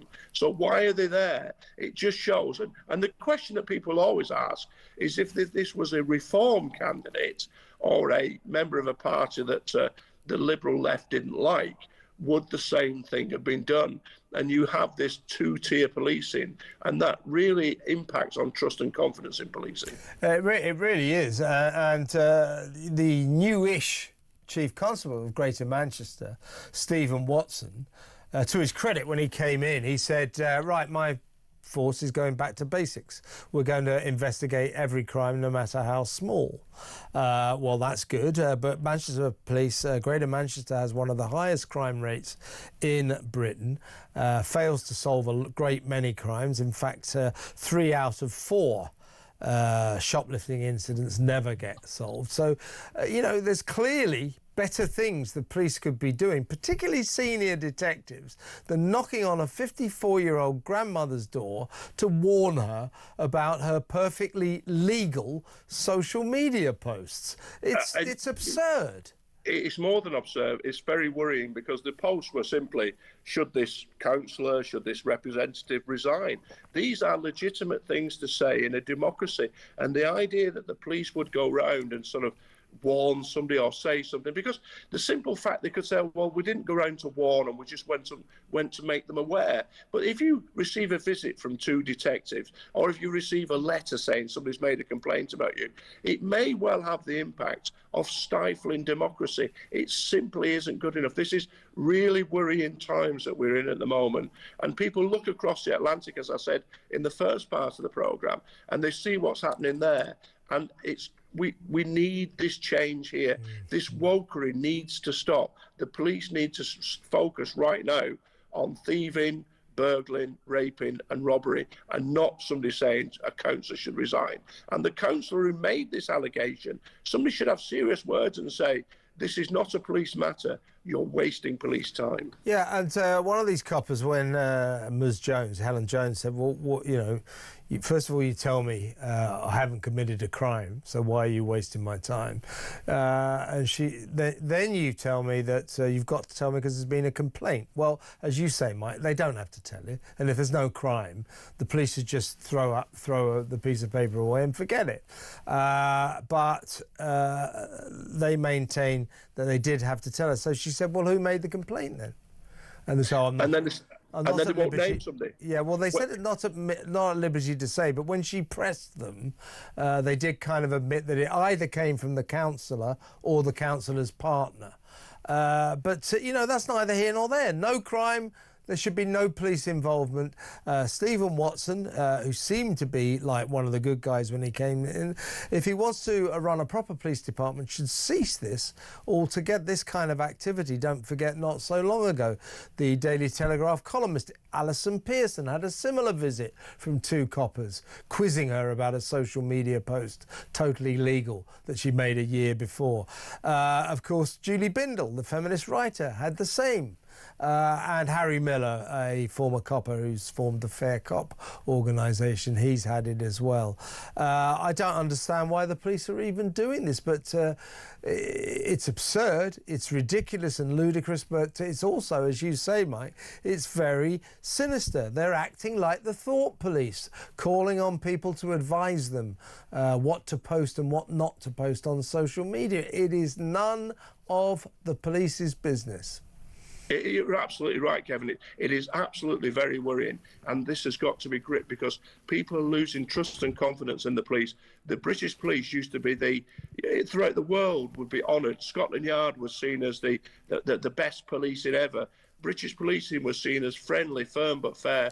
No, it's been criticised by people like Elon Musk as thought police. We're in a very worrying time where people from across the Atlantic are judging us by those standards. It isn't good enough, and it's a sad day for British policing.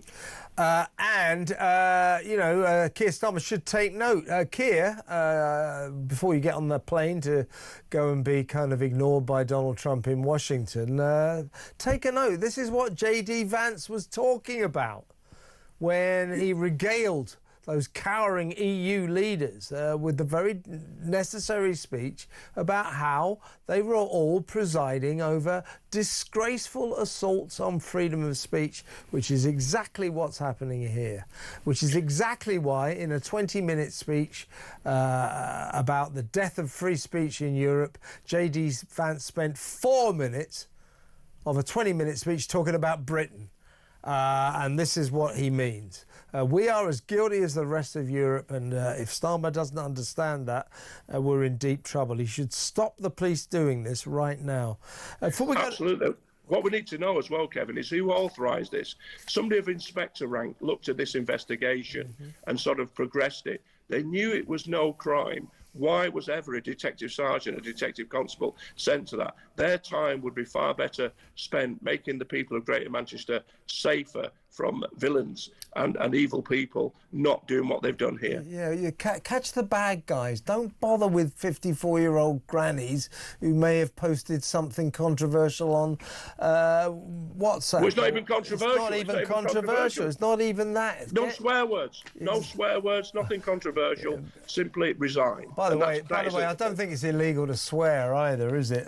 Exactly. Can I get a last comment from you, Mike? Because I think it's relevant to your world. The Labour MP, Mike Amesbury, 55 years old, gets £91,346 a year as a representative of the people in Runcorn and Helsby. He's just been sentenced to 10 weeks in jail today. After admitting to the assault of a 45-year-old man in Frodsham, Cheshire. Basically got drunk one Saturday night and beat the hell out of this guy. There's some really rather disturbing footage of it. He's getting 10 weeks in jail. Two-tier justice. He gets 10 weeks for a very serious, violent assault that you can see. Serious, actual violence. 10 weeks. Rewind to the summer. The Southport riots, the summer riots, all those couple of ladies, old housewives. Probably shouldn't say that. That's sexist, isn't it? But you know what I mean. Homemaker. Yeah, exactly. Can't say that. That's for damn Keep up with the project. Yeah, but seriously, you had a councillor's wife, another lady who lived out in the country, posting not nice things on Facebook, social media, and a couple of other guys. All of these people got between 3 years and 2 years. They got 19 months, 20 months, 31 months. They get some of them 3 years for hurty words on Facebook.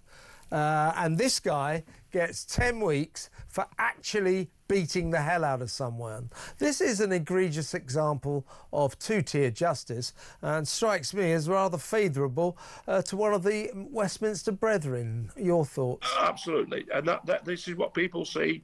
And as I said about trust and confidence, it's not just in the police, it's in the whole criminal justice system. Too often people see that there's a privileged elite who if they believe in a certain thing, receive certain sentences. If you're one of the people who are condemned as far-right thugs by Keir Starmer, you receive another set of sentences. It isn't good enough, and somehow we've got to sort this out, because Britain used to be seen as a place that is utterly fair, and that's not the impression that people get of us these days. That's exactly right. This is just not fair. Simple as that. Mike Neville, great to talk to you as always. Yeah, Mike Neville, their former Met Police Detective Chief Inspector, on the wokery being demanded of our fire service. What a lot of nonsense that is. Why don't we just demand that they're good at putting out fires? Don't care who you are. As long as you're good at putting out fires, you can be a firefighter, fire person, whatever you want to call it. I don't care. Do you care? 03444991000. We'll take some calls when we come back, so stick around.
Across the UK, on DAB+, on your smart speaker, on your smart TV, and on your side.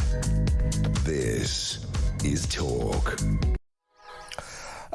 Welcome back. Let's go straight to the calls. I've got lots of messages around. I'll read some of those out later. We'll take more of your messages, more of your phone calls, around about 9:25. So keep the calls coming in. First up, let's talk to Bill in Telford. Hello, Bill. What would you like to say? Kevin, good evening, sir. How? Just a couple of things. I mean, I came out of the army in 2010, 15 years ago, and did 25 years. And during my time in the army, we would always get done twice if you fell foul of the local plod. Yeah. So if you ended up, in front of the beak downtown fighting or whatever it was, you'd get done by the army for the same offence. So you'd get done twice. Yeah. And it was Section 69 of the Army Act. So you'd get hammered twice. Yeah. And the other sort of thing I wanted to say was when I came out, I came to see you the day David Cameron became Prime Minister. I know, dreadful. I don't know what to say, but bad day. It was a dreadful day. Yeah, go on. But my mate, he was trying to get into the fire service after leaving the army. Oh, yeah. He was by far the best candidate, but unfortunately, he was the wrong colour.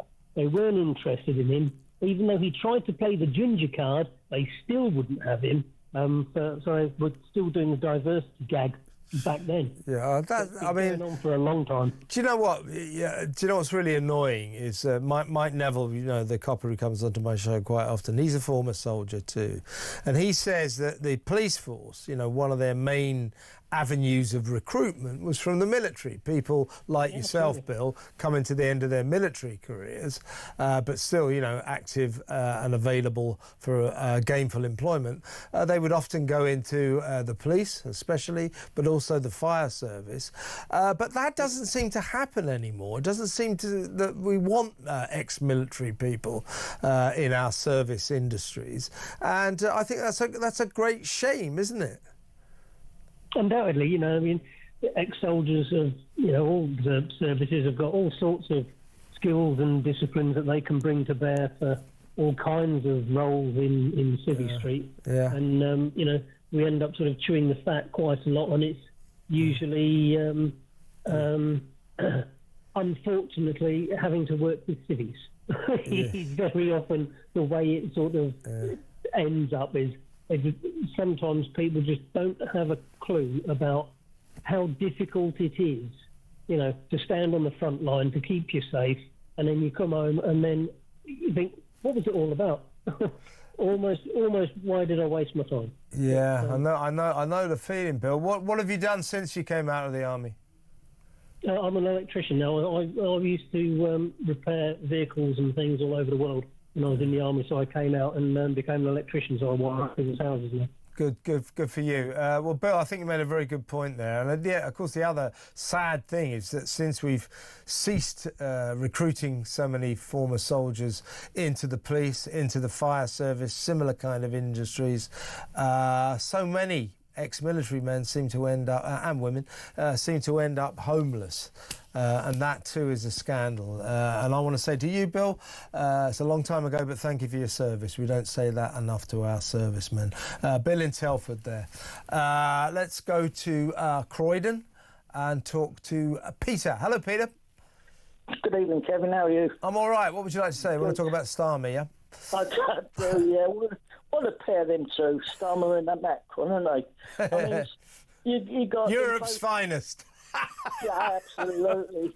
I mean, they're both crying their eyes out because poor old Donald, the nasty man, he was picking on our mates in Ukraine, you know, and for God's sake. And then, but I think they've made the deal. I think I read that he was close to making a deal for the for the rare earth, for the minerals, yeah. Yeah, exactly. And then once that's done, I reckon Zelensky is going to be called to the peace talks. Well, yeah, I agree. I would agree with you, Peter, because you know, Trump's. People like to say, "Oh, Trump's so stupid." No, he's not. No, he's not. And he understands. The Russians understand too that you can't. Any peace forged in the absence of Zelensky and Ukraine would be pointless, because if America and Russia say, right, we've done a peace deal, the war is over, and the Ukrainians go, well, not as far as we're concerned, and they start firing missiles into Russia or whatever, then the war, that's not a peace deal. So I suspect that you're right, that at some point Zelensky will be invited in, but Starmer and Macron, their input, not required. Well, I saw it, I saw the... briefly, it was on the BBC and they were showing it, and Donald was doing his bit at a press conference in the Oval House. And then all of a sudden, someone was asking a question, and it was a French reporter. But instead of talking English, he was speaking French. And I thought, how arrogant are you? That should never happen, should it? No, it shouldn't. But... I mean, I just think that Donald Trump, he just regards people like Starmer and Macron as a minor inconvenience. He regards them as exactly the same way as he does all the other EU leaders. Woke, weak, squabbling, dysfunctional, running failing countries with dreadful economies and unable to decide on anything. Their indecision is final. So that's why they're not invited to the peace talks. Now, I do believe that Zelensky and Ukraine have to be involved, otherwise it's meaningless. So they need to be involved, the Ukrainians, the Russians and the Americans. But as for those squabbling EU losers, keep them away from it. Keep them a million miles away from the peace talks, because if they get involved, the peace talks will not succeed. They never achieve anything. The first rule of the EU, Peter, is the EU always fails. Yeah, I'm for Trump and the Russians and Ukraine forging a deal. I'm for extracting those squabbling idiots who have gathered in Kyiv today to shout and scream about how important they are. Do you agree? Do, yeah. Can I make one last point, please? Yeah, go on.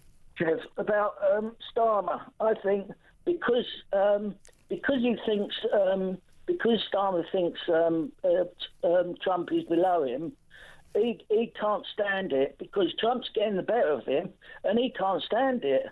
And what he's trying to do, he's trying to poke the bear by saying, "Oh yeah, we're going to put troops in, and all that." He should wait, surely, until the deal is done. Yeah, he should, exactly right, Peter. But what he's trying to do desperately, is to look like a very important guy bestriding the world stage, right at the centre of these tense talks between Russia and America. But he's nothing to do with them. And Trump could give a rat's backside what he thinks. He doesn't care. He doesn't really care what Macron thinks. So well done, Keir. You can strut and stride all you like, but you are not very important to Mr. Trump. Simple as that. Peter, excellent call. Thank you for ringing. Call me again. Peter in Croydon there. When we come back, we're going to be talking about TikTok. The latest craze is dropping toasters, drills and heavy equipment onto your feet and recording your agony for social media posterity. That's good, isn't it? I mean, why? If you're doing that, just get a life. That's ridiculous. Almost anything is better to do with your time than drop a toaster on your feet, isn't it, really? Deliberately. It's ridiculous.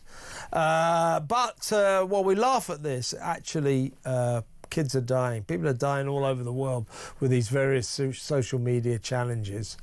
And we're going to talk to a lady who knows a little bit about that after these messages. So stick around, stay tuned.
Putin isn't interested in territory. He's interested in sovereignty.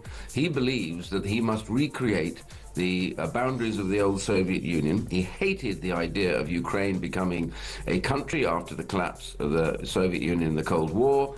And he has been determined ever since to absorb it back into Russia, and also because of the huge amount of minerals, and also the fact that they grow huge amounts of wheat, which is exportable to the rest of the world. He wants all that back, and he won't stop.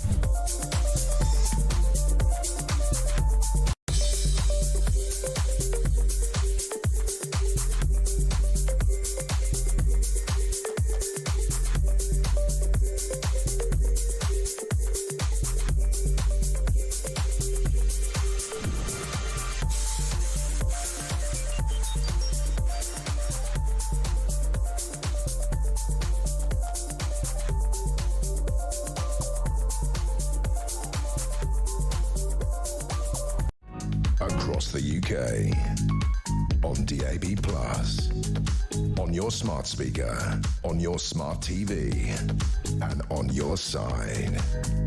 This is Talk.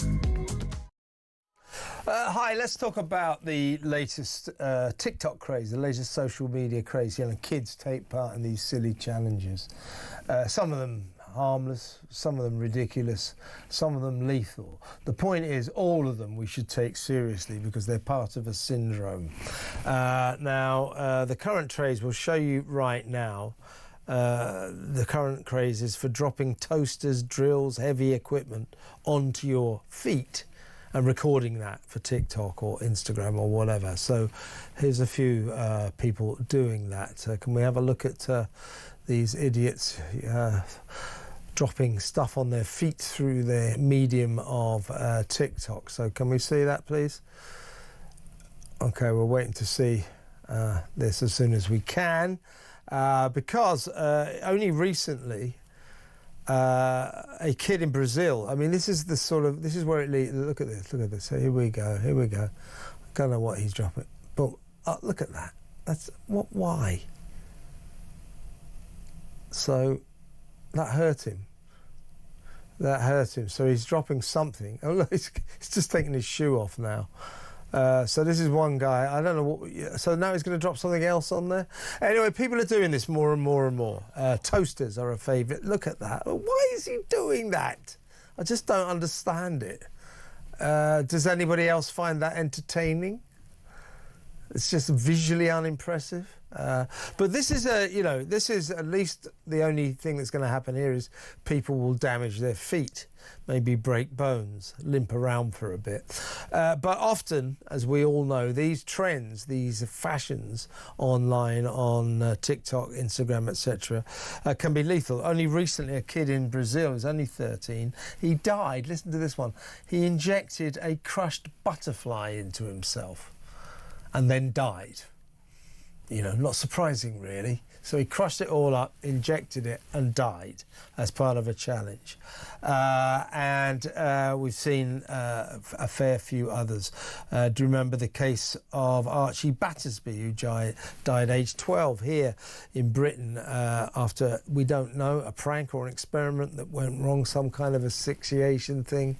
He ended up fighting for his life, deprived of oxygen, brain gone, and then died. Well, listen, we're going to talk to a woman who's suffered on the back of this lunacy. And she's the mother of Isaac Canavan, who's very sadly died taking part in one of these challenges. So a warm welcome to his brave mum, Lisa Canavan.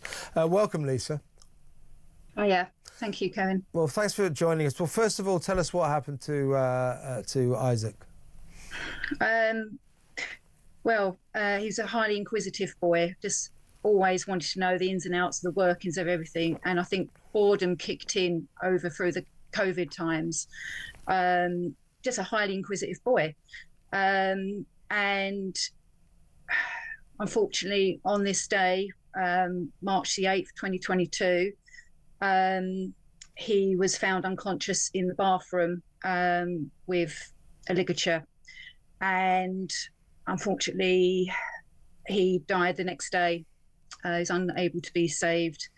When his devices were investigated, they found 3 videos of Isaac. 2 of them was actually acting out this blackout challenge. Was it a kind of an asphyxiation thing? Was that what it was? Yeah. Yeah. Okay. Yeah. So that's it's a euphoria type. So and that's similar to what they suspect might have happened to Archie Battersby. You remember that case? Yeah.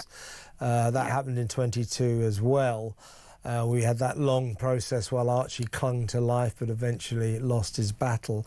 Now, the point is, Lisa, we look at this latest TikTok craze, which really defies belief, but we're kind of used to the syndrome. This is dropping stuff on your feet, toasters, drills, heavy equipment. Some of the people apparently doing themselves serious damage, but all they're doing is breaking their feet.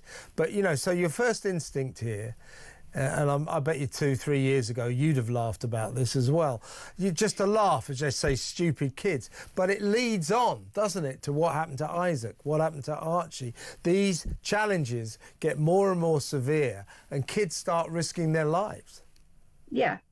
Right from the beginning, when TikTok was more of a known thing, it was very, very innocent. It was the ice bucket challenge. It was the floss. It was the bottle flip challenge, and Isaac, being a typical boy, of course he's going to try it. That's all, children are highly inquisitive, and that's the nature of children. But obviously, when they've been flown with all this stuff coming into their world, and even though it's so innocent, I mean, look, I've actually reported this challenge to TikTok. Look at that. Look at that. And they've come back with no violation. Have they? I was going to ask you. So, you've obviously dealt with them over the years. Well, I mean, so they're saying this is no violation. So people injuring themselves on TikTok, that's acceptable. Have you pointed out to them, that, sometimes when kids do these challenges to injure themselves, it turns lethal. So maybe they should be a little bit more vigilant. Have you tried that? What have they said to that? Well, obviously, TikTok make things very, very difficult to actually make a complaint. It's literally like almost a bot-like response. So I've reported stuff many, many times, and they blatantly say we don't promote harmful content, challenges, suicidal videos. And they blatantly breached their own policy, which is astounding. This is harmful, though, isn't it? It is harmful. It's Lisa, blatant harm. Look at that. People are breaking their bones in their feet. This is harmful. Yes. And as we've discussed, the danger is, that can lead on to worse. Before you know where they are, they've moved from breaking bones in their feet to putting ligatures around their necks.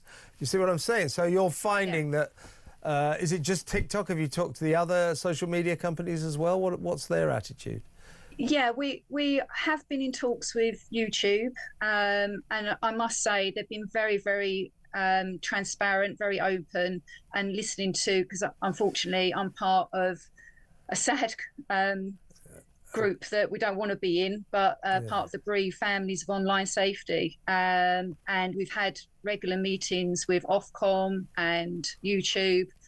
They all want to work with us, but technology is working such a fast pace. We're like 1,000 steps behind, and we just want everything tightened up, regards of age verification and this harmful content removed as quickly as possible. Well, now the Online Safety Act purports to deliver a zero-tolerance approach to protecting children on social media platforms. Well, if the Online Safety Bill is allowing this to go on, the feet-dropping thing, then that isn't a zero-tolerance approach, is it? No, it's not. No, it's not. I mean, we do have a meeting with Ofcom on Thursday, and we're going to be raising this because this is one of the forefront of the most recent challenges, should we say. Yeah. Also, TikTok claim they stopped 99% of harmful content going out. Now, can you imagine how many billions of videos are uploaded every single day?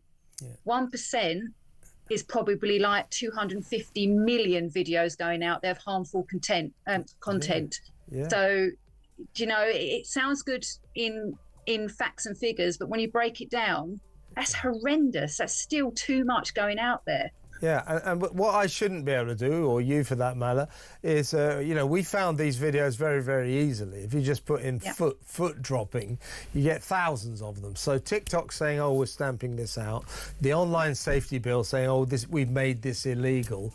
And yet it's going on, isn't it? So and many more different videos, whole breath play, they're all going out there. And I've reported those many times since 2023. Come back, no violation. I'll tell you what, Lisa, listen, I've got to go, but thank you for talking to us.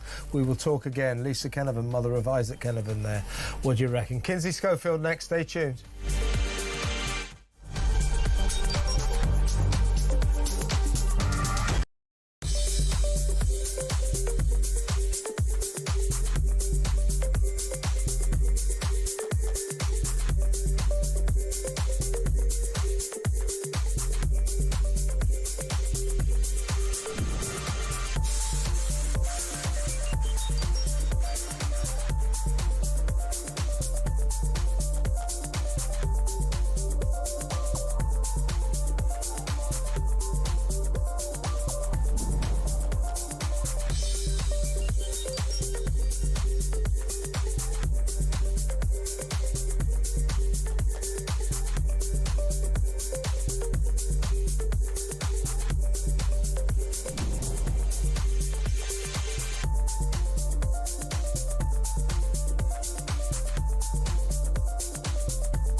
across the UK. On DAB+, on your smart speaker, on your smart TV, and on your side. This is Talk.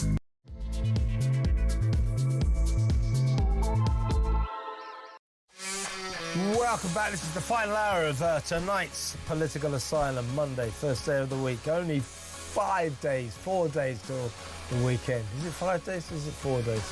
Weekend starts Friday night? I don't know. What do you reckon? Anyway, I'm counting the hours.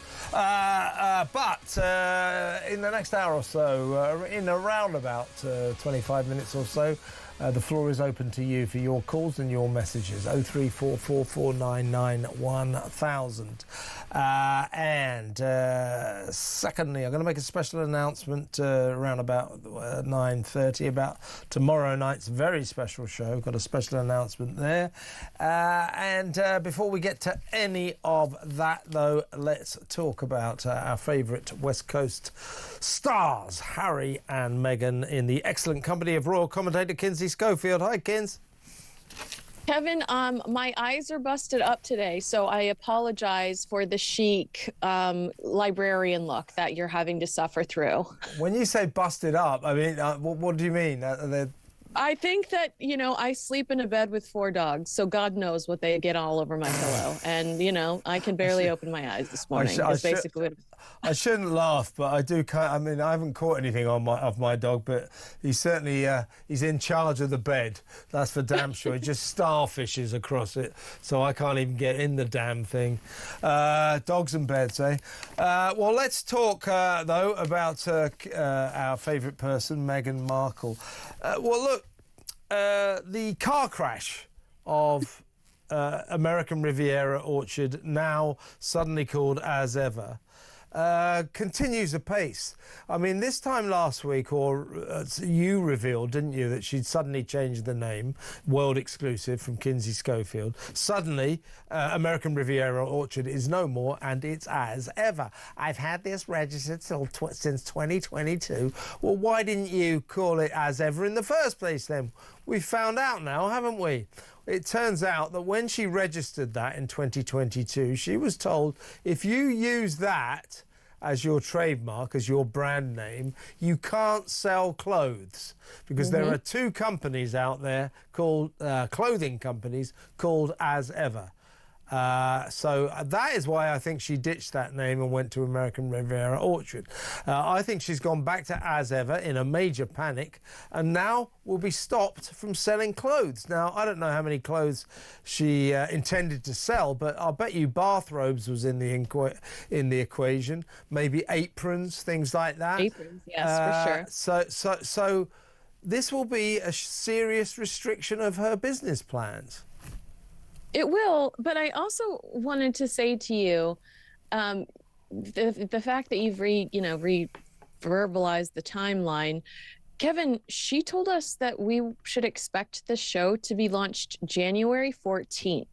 What was the status of American Riviera Orchard versus As Ever approaching January 14th? Because to me, that is just another example of how this was a crisis pivot. The fact that we find out just 2 weeks before the show, which was postponed a month and a half, that there's this rebranding that's gone on.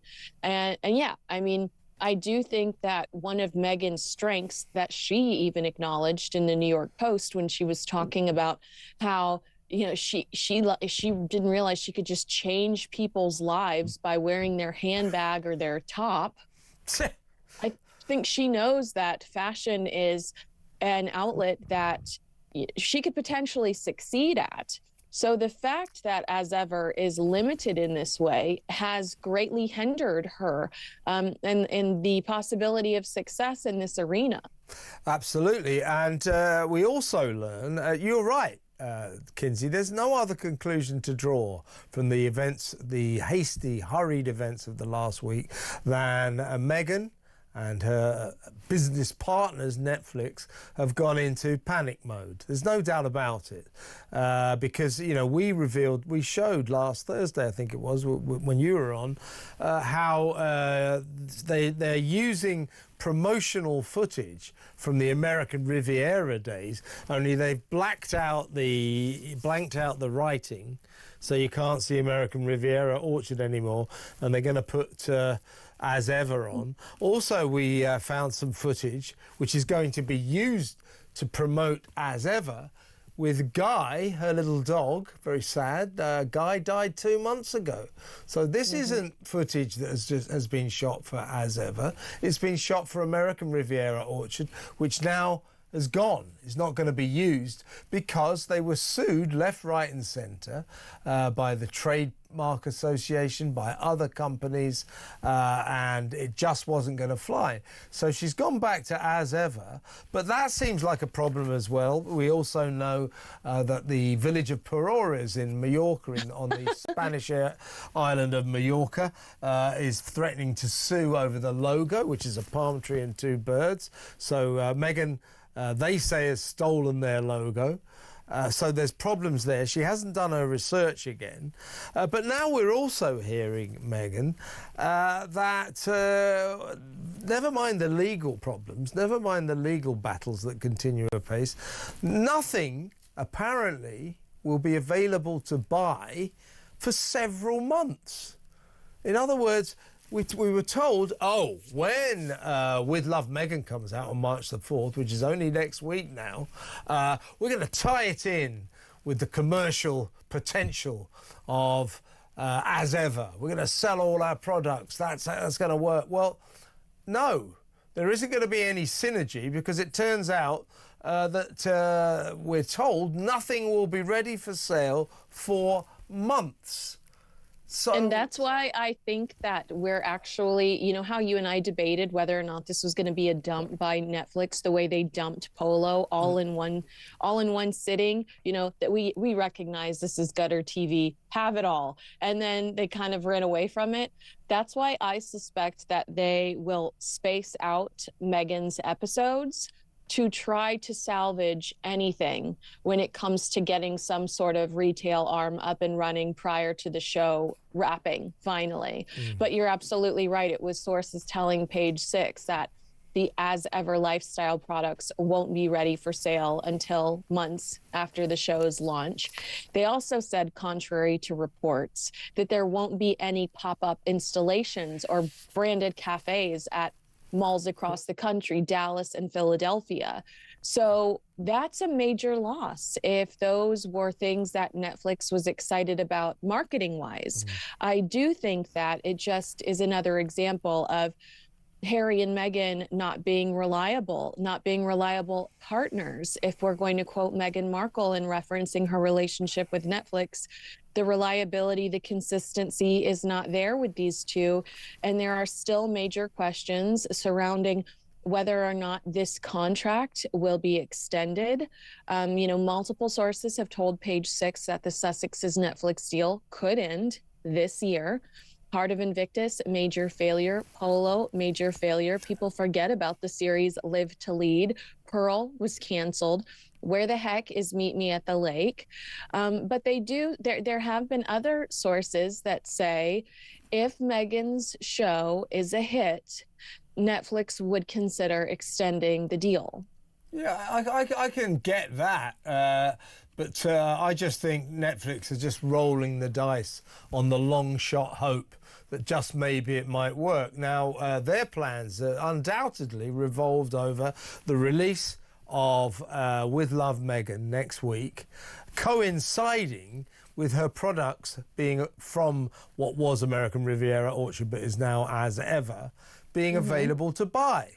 Not just on the shelves of Netflix's stores in the Galleria in Dallas in Texas and the Thank God that she doesn't mention products throughout the show, because remember that was something we'd previously discussed, how she didn't like pick up an item and say you can get this at As Ever or AmericanRivieraOrchard.com. She doesn't reference. It was supposed to be kind of organic product placement where you'd spot something on her show and then be able to go to her website and purchase it. Perhaps inevitably they will do that build out. But Kevin, this is unacceptable. Like you and I, Meghan Markle sat in her home for 2 years during the plague and had plenty of time to network, strategize, build out a legitimate plan. To fail so publicly, you know, when you're at the finish line, when you're trying to convince Netflix that this relationship is worth continuing, to me, it's unacceptable. I think that she should have had everything in place. She should have. The fact that I can get on Canva in the next 5 minutes and build a brand new t-shirt and have it up on my website for sale. I've got some that say Sussex Survivors Club, in case you're curious. The fact that I can build that in 5 minutes and have it up on my website, the fact that you and I can create and produce a podcast within 45 minutes and it's up within 24 hours. What the heck is going on? Why are these two people incapable of completing anything? Well, I think, one, I don't think Harry is remotely involved in the process anymore. I think he's off on his own planet, you know, worrying about the Invictus Games. Good for him. Very good project. But what else has he got going on? Not very much at all. She's still hoping against hope that her business, my business, will actually work. Well, it's not going to work like this because it's like, hang on a second, haven't we been here before? You've come up with some brand name, a kind of image name, and you haven't done your research. You can't just take other people's companies' names and just take them, because it's going to land you in trouble. So what happened with As Ever, they said, well, you can have this name if you really want, but that does preclude you from ever selling clothes. Now, I reckon that she's just had to take the hit there. I don't think she likes that, but she's had to take the hit because there's a big panic on and there isn't any time to come up with a new name and start getting involved in yet more legal cases, in more lawsuits. Netflix telling her, get on with it, let's make some money here. But it's a mess, it's a car crash mess, and frankly, it looks to me as if she's just naive about this sort of thing. Well, she just fails to commit. Where's Meghan's 40 by 40? Where's Meet Me at the Lake? Where's American Riviera Orchard? Where's her Limonada podcast? Where's her life of service? You know, I think it's interesting to hear TV insiders say that Harry and Meghan's contract really, you know, what determines whether or not it continues to exist is the success of Meghan's show. Prince Harry is the star. You know, I'm sorry to say that, but our interest in Meghan Markle is totally associated with her proximity to Prince Harry and Prince Harry's proximity to the British royal family. I get all of these people that say, oh, there's a lot of interest in her. She even says it in her Instagram video. I know there's been a lot of interest, but you covered entertainment for decades. There's a difference between fame and infamy, and Meghan Markle is in the infamous category. There is a morbid curiosity there. There is a, what is she going to do next? Because I'm so uncomfortable by everything she's done so far. Curiosity there. But Meghan is not Julia Roberts. Meghan is not Reese Witherspoon. Meghan is not, you know, I could list off all of these. It's really interesting what you're saying here, Kinsey, because that is what a lot of branding experts have said in the last few days as this shambles has unfolded before our very eyes. You know, already a blizzard of lawsuits, already nothing for sale when the show comes out next week, nothing for sale for months, already a mess. A lot of branding experts are saying, well, one of the problems here is that actually nobody really knows who Meghan is. You know, you can't really sell an entire global brand on the fact that you married someone, on the back of the fact you married a member of the royal family. That's not enough. So branding experts are saying, yes, they know the Meghan name because Meghan married Harry. They know who Harry is. That's Prince Harry from the British royal family, the King's son. But who the hell is Meghan Markle. Okay, all right, we can look on her CV. She used to be a high-heeled hostess on Deal or No Deal. And then she went on to be an actress in, a kind of fairly minor cable drama called Suits. That's it. People don't know who she is. They know she's married, but they don't know who she is. You can't launch a brand if people don't know who you are. I agree and I disagree, because I think that's a lazy explanation for what's going on right now. I think anybody engaged in the story is under the assumption that she is a bully, which is hard to like. That's one of the quotes from the New York Post story. Nobody knows who she really is. The world created this image of who they think she is. Kevin, 12 Spotify episodes later, an entire reality show on Netflix, and a painful Oprah sit-down. We know who she is. We don't like her. She is negative, vengeful, and she's bitter. And that she should not have introduced herself to the first impressions matter. Really interesting point you make there, Kinsey. So what you're saying, and I'm only putting out feelers. I'm not making any definitive statements here. But what you just said is the problem isn't that we don't know her. It's that we do know her and we don't like her. That's a really good point. Yes, it's this new brand she's trying to shove down our throats is not authentic. We've had a chance to get to know who she is because she's had 5 years of freedom to tell us. She's told us, and she keeps crisis pivoting because she realizes that we don't like the bitter, vengeful woman that's tearing down the monarchy. We don't like this woman that just lingers in victimhood. And now she's decided she's going to be the definition of joy. And after hovering in such a negative space for 4 years, we're having a really hard time buying it. And another point that this person makes in the New York Post article is she doesn't claim to be perfect. That's what the gist of the show is. She's just having fun. What a dishonest statement. She does claim to be perfect because it's never her fault. She never takes accountability for anything. The blame is always thrust on someone else. That's the definition of somebody that's under the impression that they are perfect. And let's make a final point. It's very important, this. Everything we've seen from her in the last couple of weeks has been an attempt to draw a veil over the blizzard of bad publicity she's been receiving now, arguably ever since she was in Britain, when the first bullying charges were levelled against her by members of the palace staff back in Britain. Then her and Harry sort of fled, ran away, went to Canada, and then came to Montecito.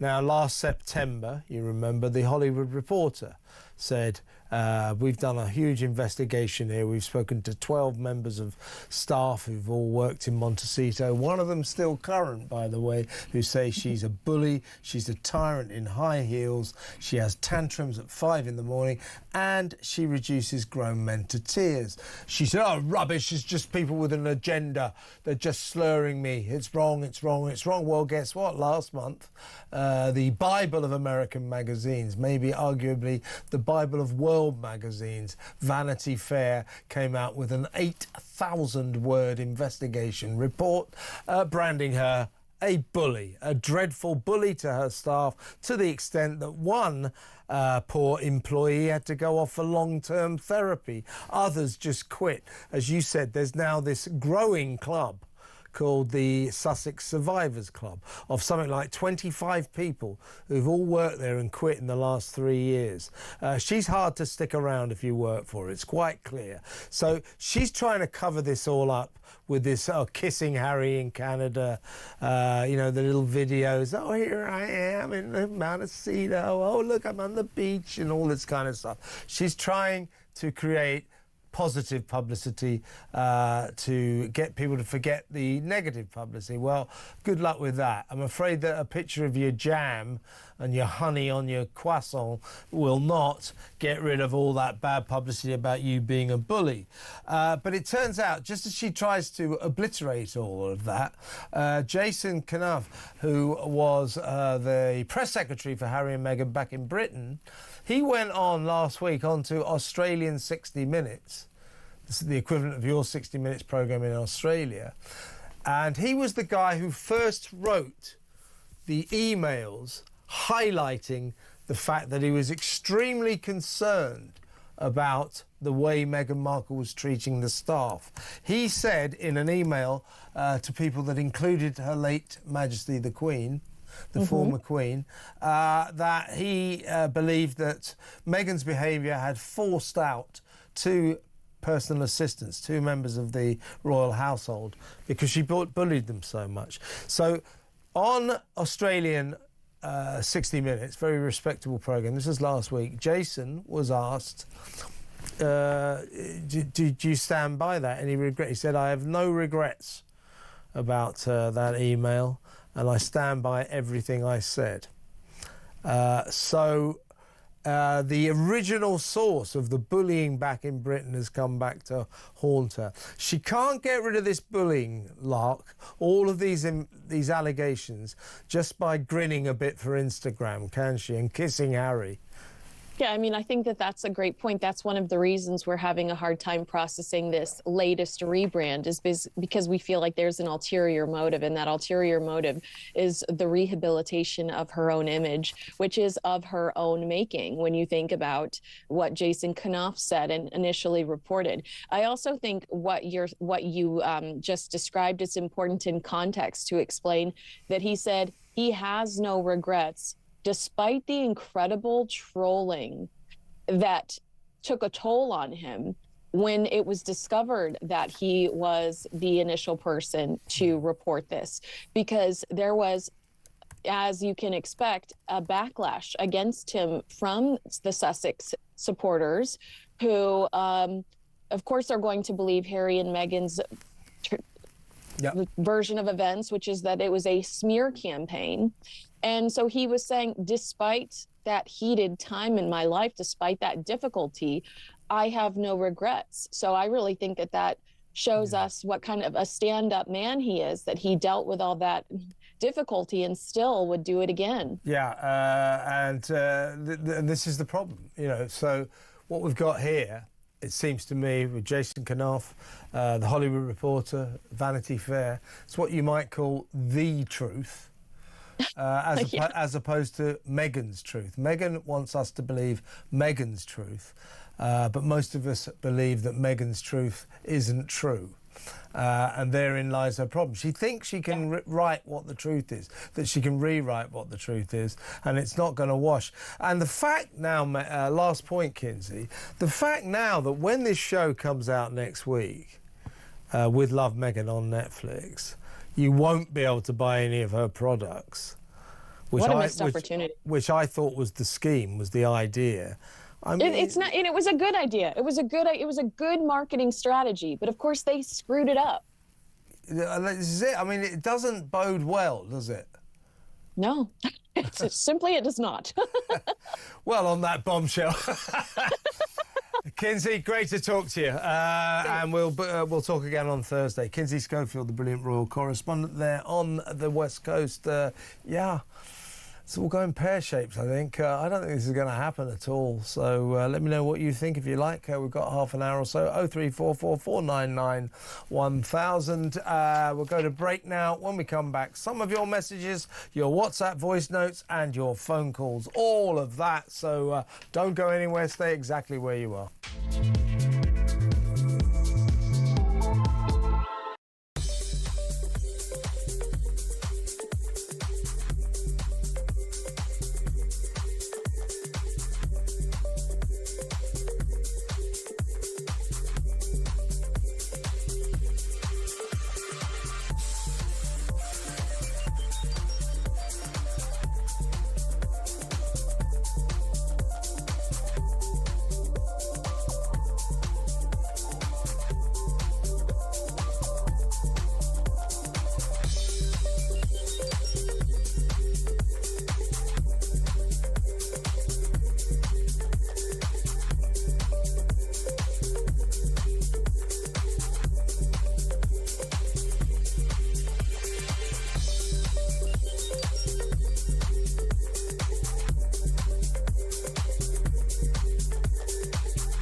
isn't interested in territory. He's interested in sovereignty.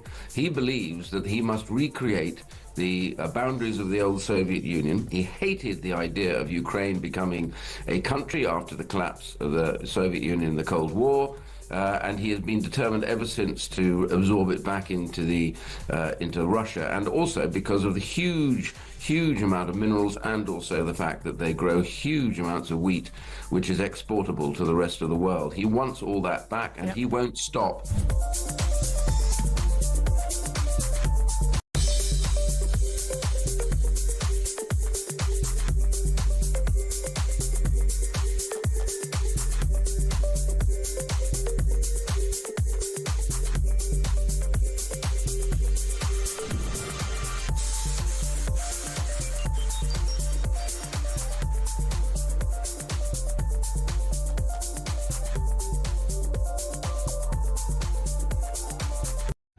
Across the UK, on DAB+, on your smart speaker, on your smart TV, and on your side.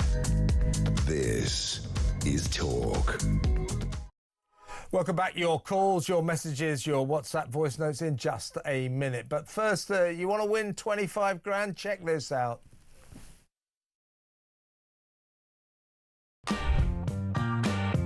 It's competition time, and we're giving you a chance to win a whopping £25,000. So what do you need to do to get involved?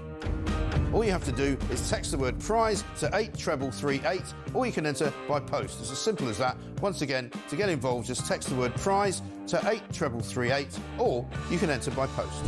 18 plus, UK excluding NI. Enter by SMS for £2 plus one standard network charge by 11 p.m. on March the 3rd, 2025. Or send your name, email and contact number to £25,000 cash competition, PO Box 3190, Colchester CO2 8GP, to arrive by 5 p.m. on March the 6th, 2025. This is a News Broadcasting Network promotion. Full terms and conditions at talksport.com. All right, special announcement also. Tomorrow night and Wednesday night, it's football time. On Talk, on the radio, instead of me, you can watch Fulham beat Wolves at Wolves. It's Wolves-Fulham. That should be about 5-0 to Fulham, I reckon. And then on Wednesday, same time, a little later, I think, Liverpool face Newcastle. So two big football matches tomorrow and Wednesday. So 7 p.m. tomorrow. If you don't want to listen to the football, go to YouTube, press in Talk TV, put in Talk TV. My show will come up. You can watch me live, or you can watch it on your smart TV as well. And you might better work out other ways to find us. But the radio, it's going to be football. So if you don't like football, you're going to have to find me on Talk TV. Well, there you go. So that's tomorrow and Wednesday. Two big football matches. Wolves, Fulham, that's the really big one. Then a minor matter involving some team called Liverpool and a little team in the northeast called Newcastle. I don't know if you'd be interested in that, but that's on Wednesday. No, big match, obviously. So same deal. Go to YouTube or your smart TV and you can watch me in all my glory. We've got a good show tomorrow. We've got the usual crowd. We've got Rod Liddle kicking off the show. We've got Tim Montgomery. He'll be joining us as well.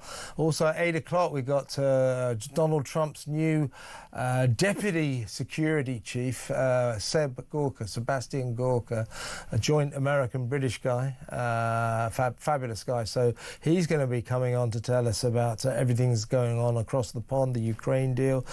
So an important guy coming on. So we've got a big show lined up.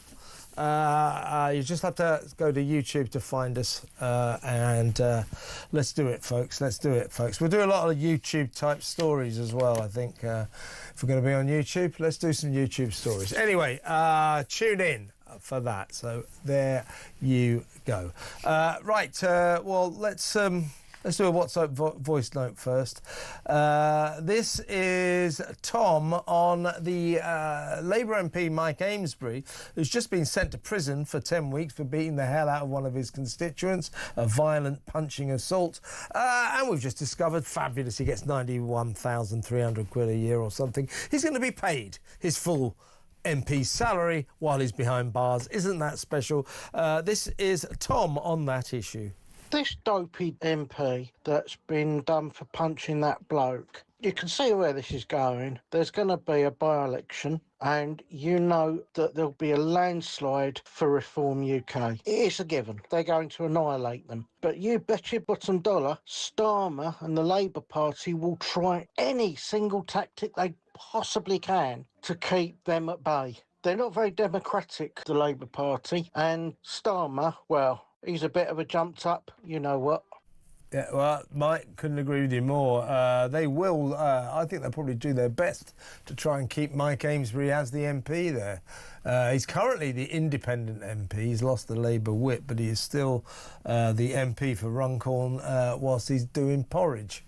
So that's good, isn't it? And he's getting paid. No doubt his expenses too, no doubt. Right, let's... read a couple of messages. This is about the migrant crisis. Dave Lister in Bradford says, I've said for a long time that the Channel invasion will only stop when the French and the EU decide they've taken enough immigrants in. They want to punish us for leaving. Yeah, that's partly it, but we could also stop them by sending them back, couldn't we? We could also detain them or even turn the boats around. I don't see why we have to leave it in the hands of the French, because as long as we do, we will never solve the crisis. They don't want the migrants to stay in France, so they wave them goodbye. Enjoy Britain. Enjoy everything they give you there. You know, the 45 quid a week, the free food, the free 4-star hotels, the free doctors, the free dentists, the free lawyers. Enjoy! You know, they don't want them there. They can't wait for them to leave. So it was always, even by Rishi Sunak's standards, it was incredibly naive. To hand Macron £500 million, £500 million to, or was it euros, doesn't really matter, to patrol his own beaches. Why are we paying the French to police their own beaches? But we do, and they do nothing. They just wave goodbye to the migrants. So that doesn't really work.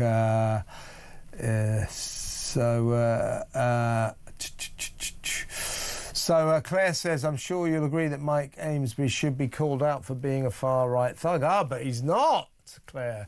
He's a Labour MP. This is also on Mike Amesbury. Mike in Whitney says, Amesbury repeatedly punched a man in the face and gets 10 weeks. How long did that lady get for her naughty tweet? It was a Facebook post. Well, just not one lady, it's two ladies. They got like over 2 years, 3 years, one of them. How long? So in this country now, if you knife someone, do you get community service then? Shoot someone, suspended sentence. Amesbury should have been locked up for 5 years for GBH. He certainly should have got more than 10 weeks. If we're going to send middle-aged women, you know, 53-year-old women to jail for 31 months, you know, for posting nasty words on Facebook, hurty words, then a guy who physically punches the hell out of some guy kneeling on the street like Mike Amesbury did, he should get more than 10 weeks, shouldn't he? Is that two-tier justice? What do you think? 03444991000. Peter says, I can't work Starmer out. This man seems intent on having a conflict with Russia. He tries every possible scenario to provoke the Russians, and when that happens, who will welcome the bodies back? Yes, he wants America to continue our aggression against the Russians. You know, I'm no fan of Putin or Russia in all of this, but we got to get real about it. America is not going to go the extra mile for us anymore. Trump is going to get that piece whether we like it or not, and we better get real about it. What have we got here? Oh, yeah, this is about the disgraceful BBC documentary, Gaza, How to Survive a War Zone. Gaza, how to inflict on the British public a disgracefully biased anti-Israel documentary. That's what they should call it. This is from Amanda in London. God forbid the BBC would do a documentary on how Israel are working on a cure for cancer or something like that. They are so blinded by their self-righteous transformed London for the better Cloud Cuckoo Land, the lot of them. I think I know what you mean. Chris says, I think Trump will be talking to the tea lady, then the cleaners, and then it's Starmer. How important, that's how important Starmer is. Well, he made a big thing. I'm going to be the first European leader that Donald Trump sits down with in Washington. He's not. It was Macron. Sandra, question. If I watch talkTV on YouTube and other channels, do I need a licence? No, Sandra, you do not. You do not need a licence to watch me on YouTube. So YouTube, talkTV, the Kevin O'Sullivan Show. Actually, it's not called that. It's called the Political Asylum. But you'll find us 7 o'clock tomorrow night. Let's go to the phones. Let's talk to Jason. He wants to talk about the firefighters who've been dismissed by an important report as a misogynistic, homophobic and racist. Hi, Jason. What would you like to say? Yeah, what I'd like to say is let's just say you ring up 999. Yep. And you say, my house on fire, my house on fire. I need the fire and rescue service, because they rescue people as well, yeah. Yep. And you ring them up and say, my house on fire, I need a crew to come out and put it out. Yeah. If he was on that committee, what said it's not diverse enough, say. What was it? It's a report. Yeah. It's a report. Yeah. Yeah. Go on. Yeah. And then the 999 operator said to you, well, we can't send anyone out yet to put your fire out because we can't find enough diverse firefighters. We can't find enough diverse officers to man the crew. Can you wait until we can find them? Okay. I'm pretty sure they'd instantly disagree with that. The thing is, Jason, I remember not so long ago when Los Angeles was on fire. One of the three lesbians who's in charge of the Los Angeles Fire Department, the 1, 2 and 3 in the LAFD are all lesbians, so make of that what you will. There's no way they were just appointed due to their talents and their ability to do the job. I'm not saying that they can't do the job, but the fact that all three of them are that's a DEI appointment. One of them said, who's in charge of equality, somebody said to them, well, do you think that's that important? He says, it's absolutely crucial that the LAFD, the Los Angeles Fire Department, reflects the community it serves. Why? I think the only crucial thing about the LAFD, or for that matter the British Fire Service, is it's good at putting out fires, right? Well, here's the thing, OK. I remember that from way back, what you just said about the three lesbians. Pardon me, being the chiefs of the fire LAFD, yeah. There was just a couple of quick points, won't take long. There was someone got interviewed from, I think it was from the Los Angeles Fire Department. Yeah. And someone was in a fire, and there was a woman firefighter who wasn't able to drag a man out. Something along those lines. Yeah, but that's another element to it, isn't it? As Mike Neville was saying that earlier. But, I mean, if you have women and things like that, are they able to shift great big bodies out of burning buildings? I don't think so. So that's another thing to bear in mind, isn't it?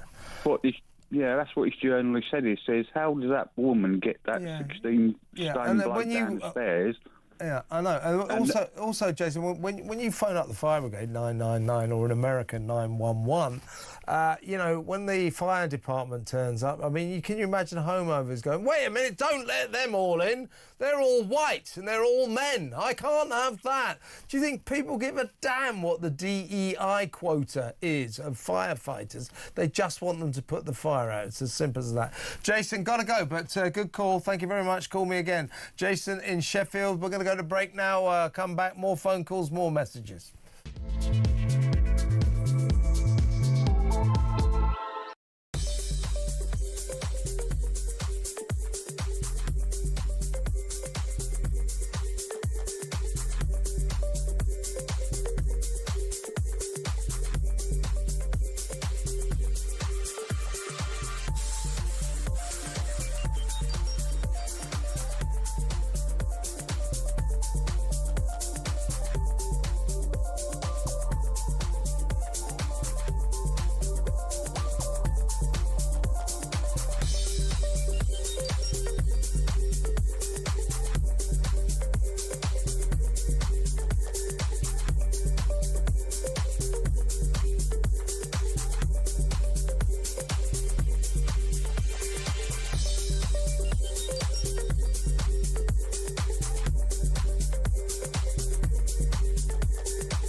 across the UK. On DAB+, on your smart speaker, on your smart TV, and on your side. This is Talk. Welcome back. Well, shall we do a WhatsApp voice note first? This is Dan on that Labour MP thug Mike Amesbury, currently starting a 10-week sentence behind bars for smashing the hell out of one of his constituents. If you write things, nasty words on Facebook, though, you'll get 3 years. Let's see what Dan has to say. Take it away, Dan. Evening, Kev. What a joke. What are we coming to, man? This is ridiculous. We got people in jail for writing stuff on Facebook, and an MP clearly punching people just gets 10 weeks, you know? It's just unbelievable. I'm pretty sure if I went to the pub on Friday night and punched someone like that MP did, I'd end up in more trouble than he has. What is this world coming to? Exactly right. Well, what it's called, Dan, as you well know, it's called two-tier justice, something that Keir Starmer, two-tier Keir, told us wasn't an issue. It's one of the most serious issues in this country, and having a government that doesn't even recognise that is a little bit worrying, to say the least. Let's go back to the phones. Let's talk to Michael in Birmingham. Hello, Michael. What would you like to say? Oh yeah, it's Michael Michael, soon to be Nevada. I've had enough of it. I'm got plans afoot. In a month I'll set foot in Nevada, and that'll be it. I ain't coming Nevada. Yeah. Good luck with that. You're going to live Vegas. Exactly where I'm going. Yeah, but the thing is, I'm not. Well, that's because there's nowhere else in Nevada. Yeah, it's all. Well, set up. there's Reno. There's Reno. It's all set up. I got the phone call today about the housing. It's all set up. So brilliant. All right. Well, enjoy. What would you like to say though at the moment? What I was going to say is about the US aid and our aid as well. What I haven't heard anybody really come out with, they started it a bit in the US, is about the evaluation, the accounting for where the money's actually gone. People mention the schemes and how much they cost. Like there's one where there's like 50 million, for condoms in Mozambique, and we've got Gaza, mate. Gaza, $50 million condoms in Gaza. No, but it was Gaza in Mozambique. It wasn't. It was GAZ. Oh, there's another Gaza, is there? Yeah, it's a Mozambique one. Oh, really? Yeah. So it's not a Gaza in the Middle East. No. It was Mozambique. I saw that on YouTube. What do they lot get up to then? They need $50 million worth of condoms. I must go to Gaza in Mozambique. Sounds like an interesting place. I've been to Maputo in Mozambique and got nicked there, funnily enough. But what for? For being a wise guy, I came out of a nightclub and some soldiers appeared out of nowhere. It's a very dark city, and they said, "Where's your passport?" And I said, "I haven't got it with me." I was a bit drunk and I was with a lady and who's been a bit of a smart aleck. And I said, "Arrest me," and put my hands out, and they did. They put handcuffs on me and shut me in the back of the van. Oh my God! Well, I'm sort of tempted to say it serves you right, Michael, but you obviously you obviously got out of that one. But you want to talk about US and British aid? Let's talk about. British aid. We got a budget of £15 billion a year to send abroad. This year we sent an extra £11.6 billion to developing countries for their various green projects. We're also spending £22 billion on something called a carbon capture scheme in Liverpool. This government's spending on projects that don't affect you, me, or the citizens of this country is out of control.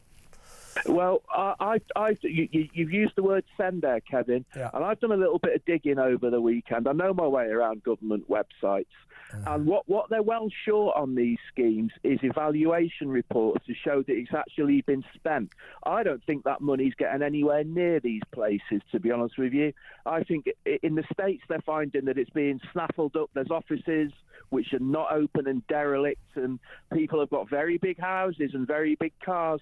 And I wonder if that money is ever going anywhere near this. I mean, I can't name names or be specific, but, is there any particular audited people at the other end you can see the evidence of what's happening?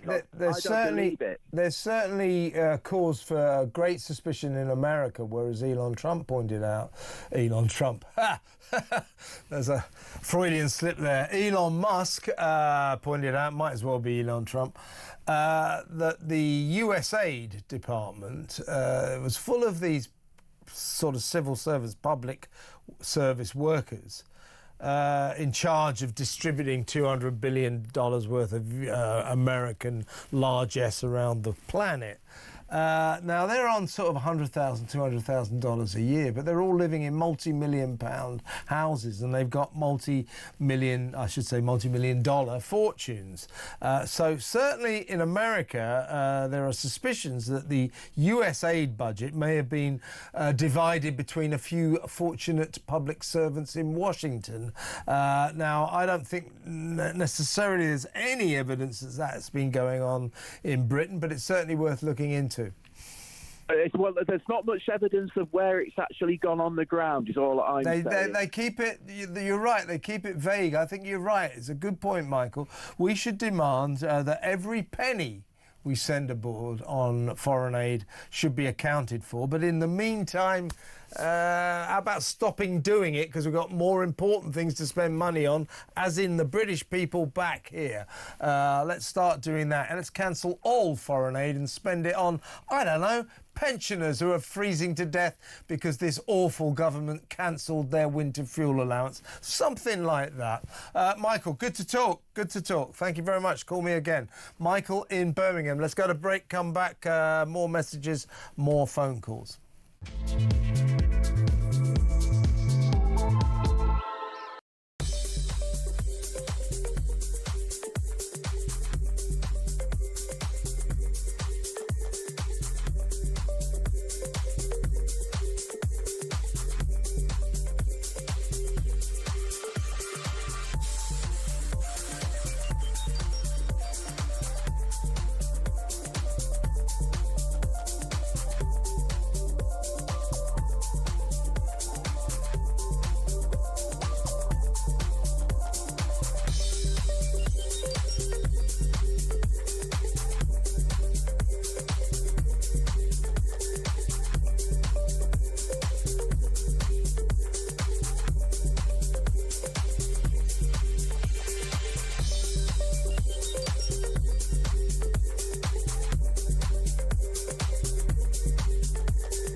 Putin isn't interested in territory. He's interested in sovereignty.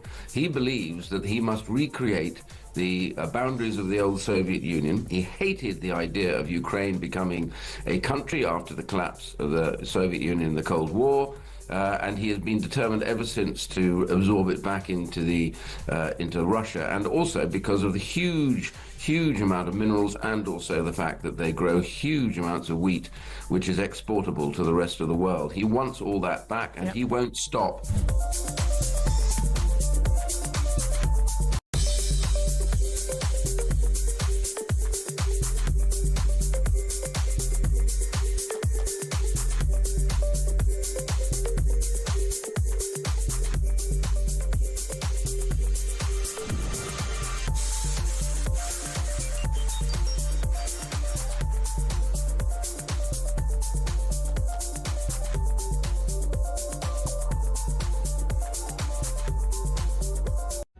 Across the UK, on DAB+, on your smart speaker, on your smart TV, and on your side. This is Talk. Welcome back. Now, a lot of people worried about tomorrow night when on Talk Radio it'll be Wolves-Fulham. Got a personal interest in that game, actually. Might tune in myself. No, I won't be. I'll be presenting this show to you on YouTube or your smart TV. A lot of people saying, do I need a TV licence? You absolutely do not need a TV licence. Just go to YouTube, put Talk TV in, and my show will start at 7 p.m. as usual with Rod Stewart. Rod Stewart, that'd get you tuning in, wouldn't it? Yeah, I've got Rod Stewart, got Mick Jagger, Paul McCartney. Yeah, so tune in for all of them tomorrow. No, seriously, I've got Rod Liddle, brilliant columnist, of course, for the Sunday Times, The Sun, Spectator. I've got Tim Montgomery, great former Tory, now Reform commentator. We've got Sebastian Gorka, all the way from Washington. He is Donald Trump's new Deputy Security Chief. Talk to him about the security threats threatening not only America, but also Britain and the world and the current peace process. So we've got some great guests. And you don't have to worry about your TV licence. You can tune into me, watch me, and it does not break any laws. So no need to have a TV licence. Just tune in and enjoy the show, folks.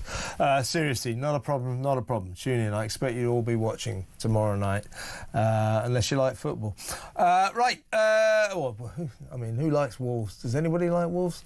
Fulham? I can understand that. But anyway, if you want to watch football, do. But if not, YouTube, no TV licence required. I can't stress that enough. Let's go back to the phones. Let's talk to Chris in Cambridgeshire. You want to talk about Amesbury, Mike Amesbury? Yeah. Chris, what would you like to say? Well, the point is, Kev, I understood that a criminal record automatically excludes you from being an MP. Nope. No, it's this. All that happens as an MP is if you receive a prison sentence that is more than a year, there is an automatic by-election in your constituency. Because he's only got 10 weeks. They're going to have a petition. They have to have a thing called a recall. So the citizens, the constituents in Runcorn, need to get together to demand a recall. Another it has to be at least 10,000 signatures. Usually you'll find that is achieved because the other parties who aren't in power there go into overdrive. What we're expecting, Chris, out of interest is, and Labour won't be happy about this, but Runcorn could be right in the middle, the epicentre of one of those constituencies, if given the chance. The people there will vote for reform. Now, Starmer's going to hate this because if they get a by-election and reform get a landslide victory, it's going to say a lot, and Starmer won't like that. Yeah. Well, the thing is, I've been waiting to see how they were going to try and get him out of it. Well, they could. And this is as close as they can get to it without. Really showing anything sort of being manipulated, isn't it? Yeah, well, I think that even Starmer, he likes to manipulate these things, like he did with the recent election or the announcement. Well, everything he touches, let's be honest. Yeah, but he's got these, local elections coming out on May the 1st, I think it was. He's cancelled 13 of those because he realises Labour's going to lose most of them. But he'll probably do the same. He'll probably try to do something in Runcorn, but I don't think he can get out of this one. There will have to be a by-election. I don't think the people will let him. Yeah, I hope not. So here's a rallying cry to the people of Runcorn: don't let Starmer mess you around. Okay, Chris, there you go, mate. Good call. Thank you very much. Call me again, Chris, in Cambridgeshire. Let's go to, I believe, by the way, Petri Hoskin will be in just a little while to tell you what she's got lined up for your entertainment from 10 p.m. until 1 a.m. But in the meantime, let's talk to Donna in Birmingham. Hello, Donna. What would you like to say? Hi, Kev, Solly. How you doing? How you doing, darling? I'm doing very well. What would you like to say? You want to talk about Donald Trump, yeah? I'm telling you now that Trump is right what he's doing. What, pressing for peace, yeah? Absolutely. He's so right. And everybody is angry with Trump because they think he's far right. He's not far right. I agree with that. No, I mean, he's what I might call sensibly right. He's not far right. But of course, the kind of people that will call him far right are the kind of people who... Loony left. Yeah. He's not loony left. Well, he's certainly not loony left. That's for damn sure. Trump is okay. Yeah, yeah. Well, I mean, I certainly don't criticise him for seeking peace. If he goes too far down that line, we might have trouble. But seeking peace, I find it really weird the way all the European leaders are demonising him for trying to stop that awful bloodshed over in the east. So, yeah, I'm with you, Donna. Exactly. Yeah. He ain't right. He ain't wrong. It's not wrong to want to end that awful war. Donna, very good point. Thank you very much for ringing me. That's Donna in Birmingham. So as I say, we're going to be back tomorrow night, 7 p.m. In a little different form. Well, a lot of you already watch on YouTube, but basically we'll only be on YouTube tomorrow. So I expect you all to tune in. No need to worry about your TV licence. You don't need one. And we're going to do a damn fine show. What the hell, hey?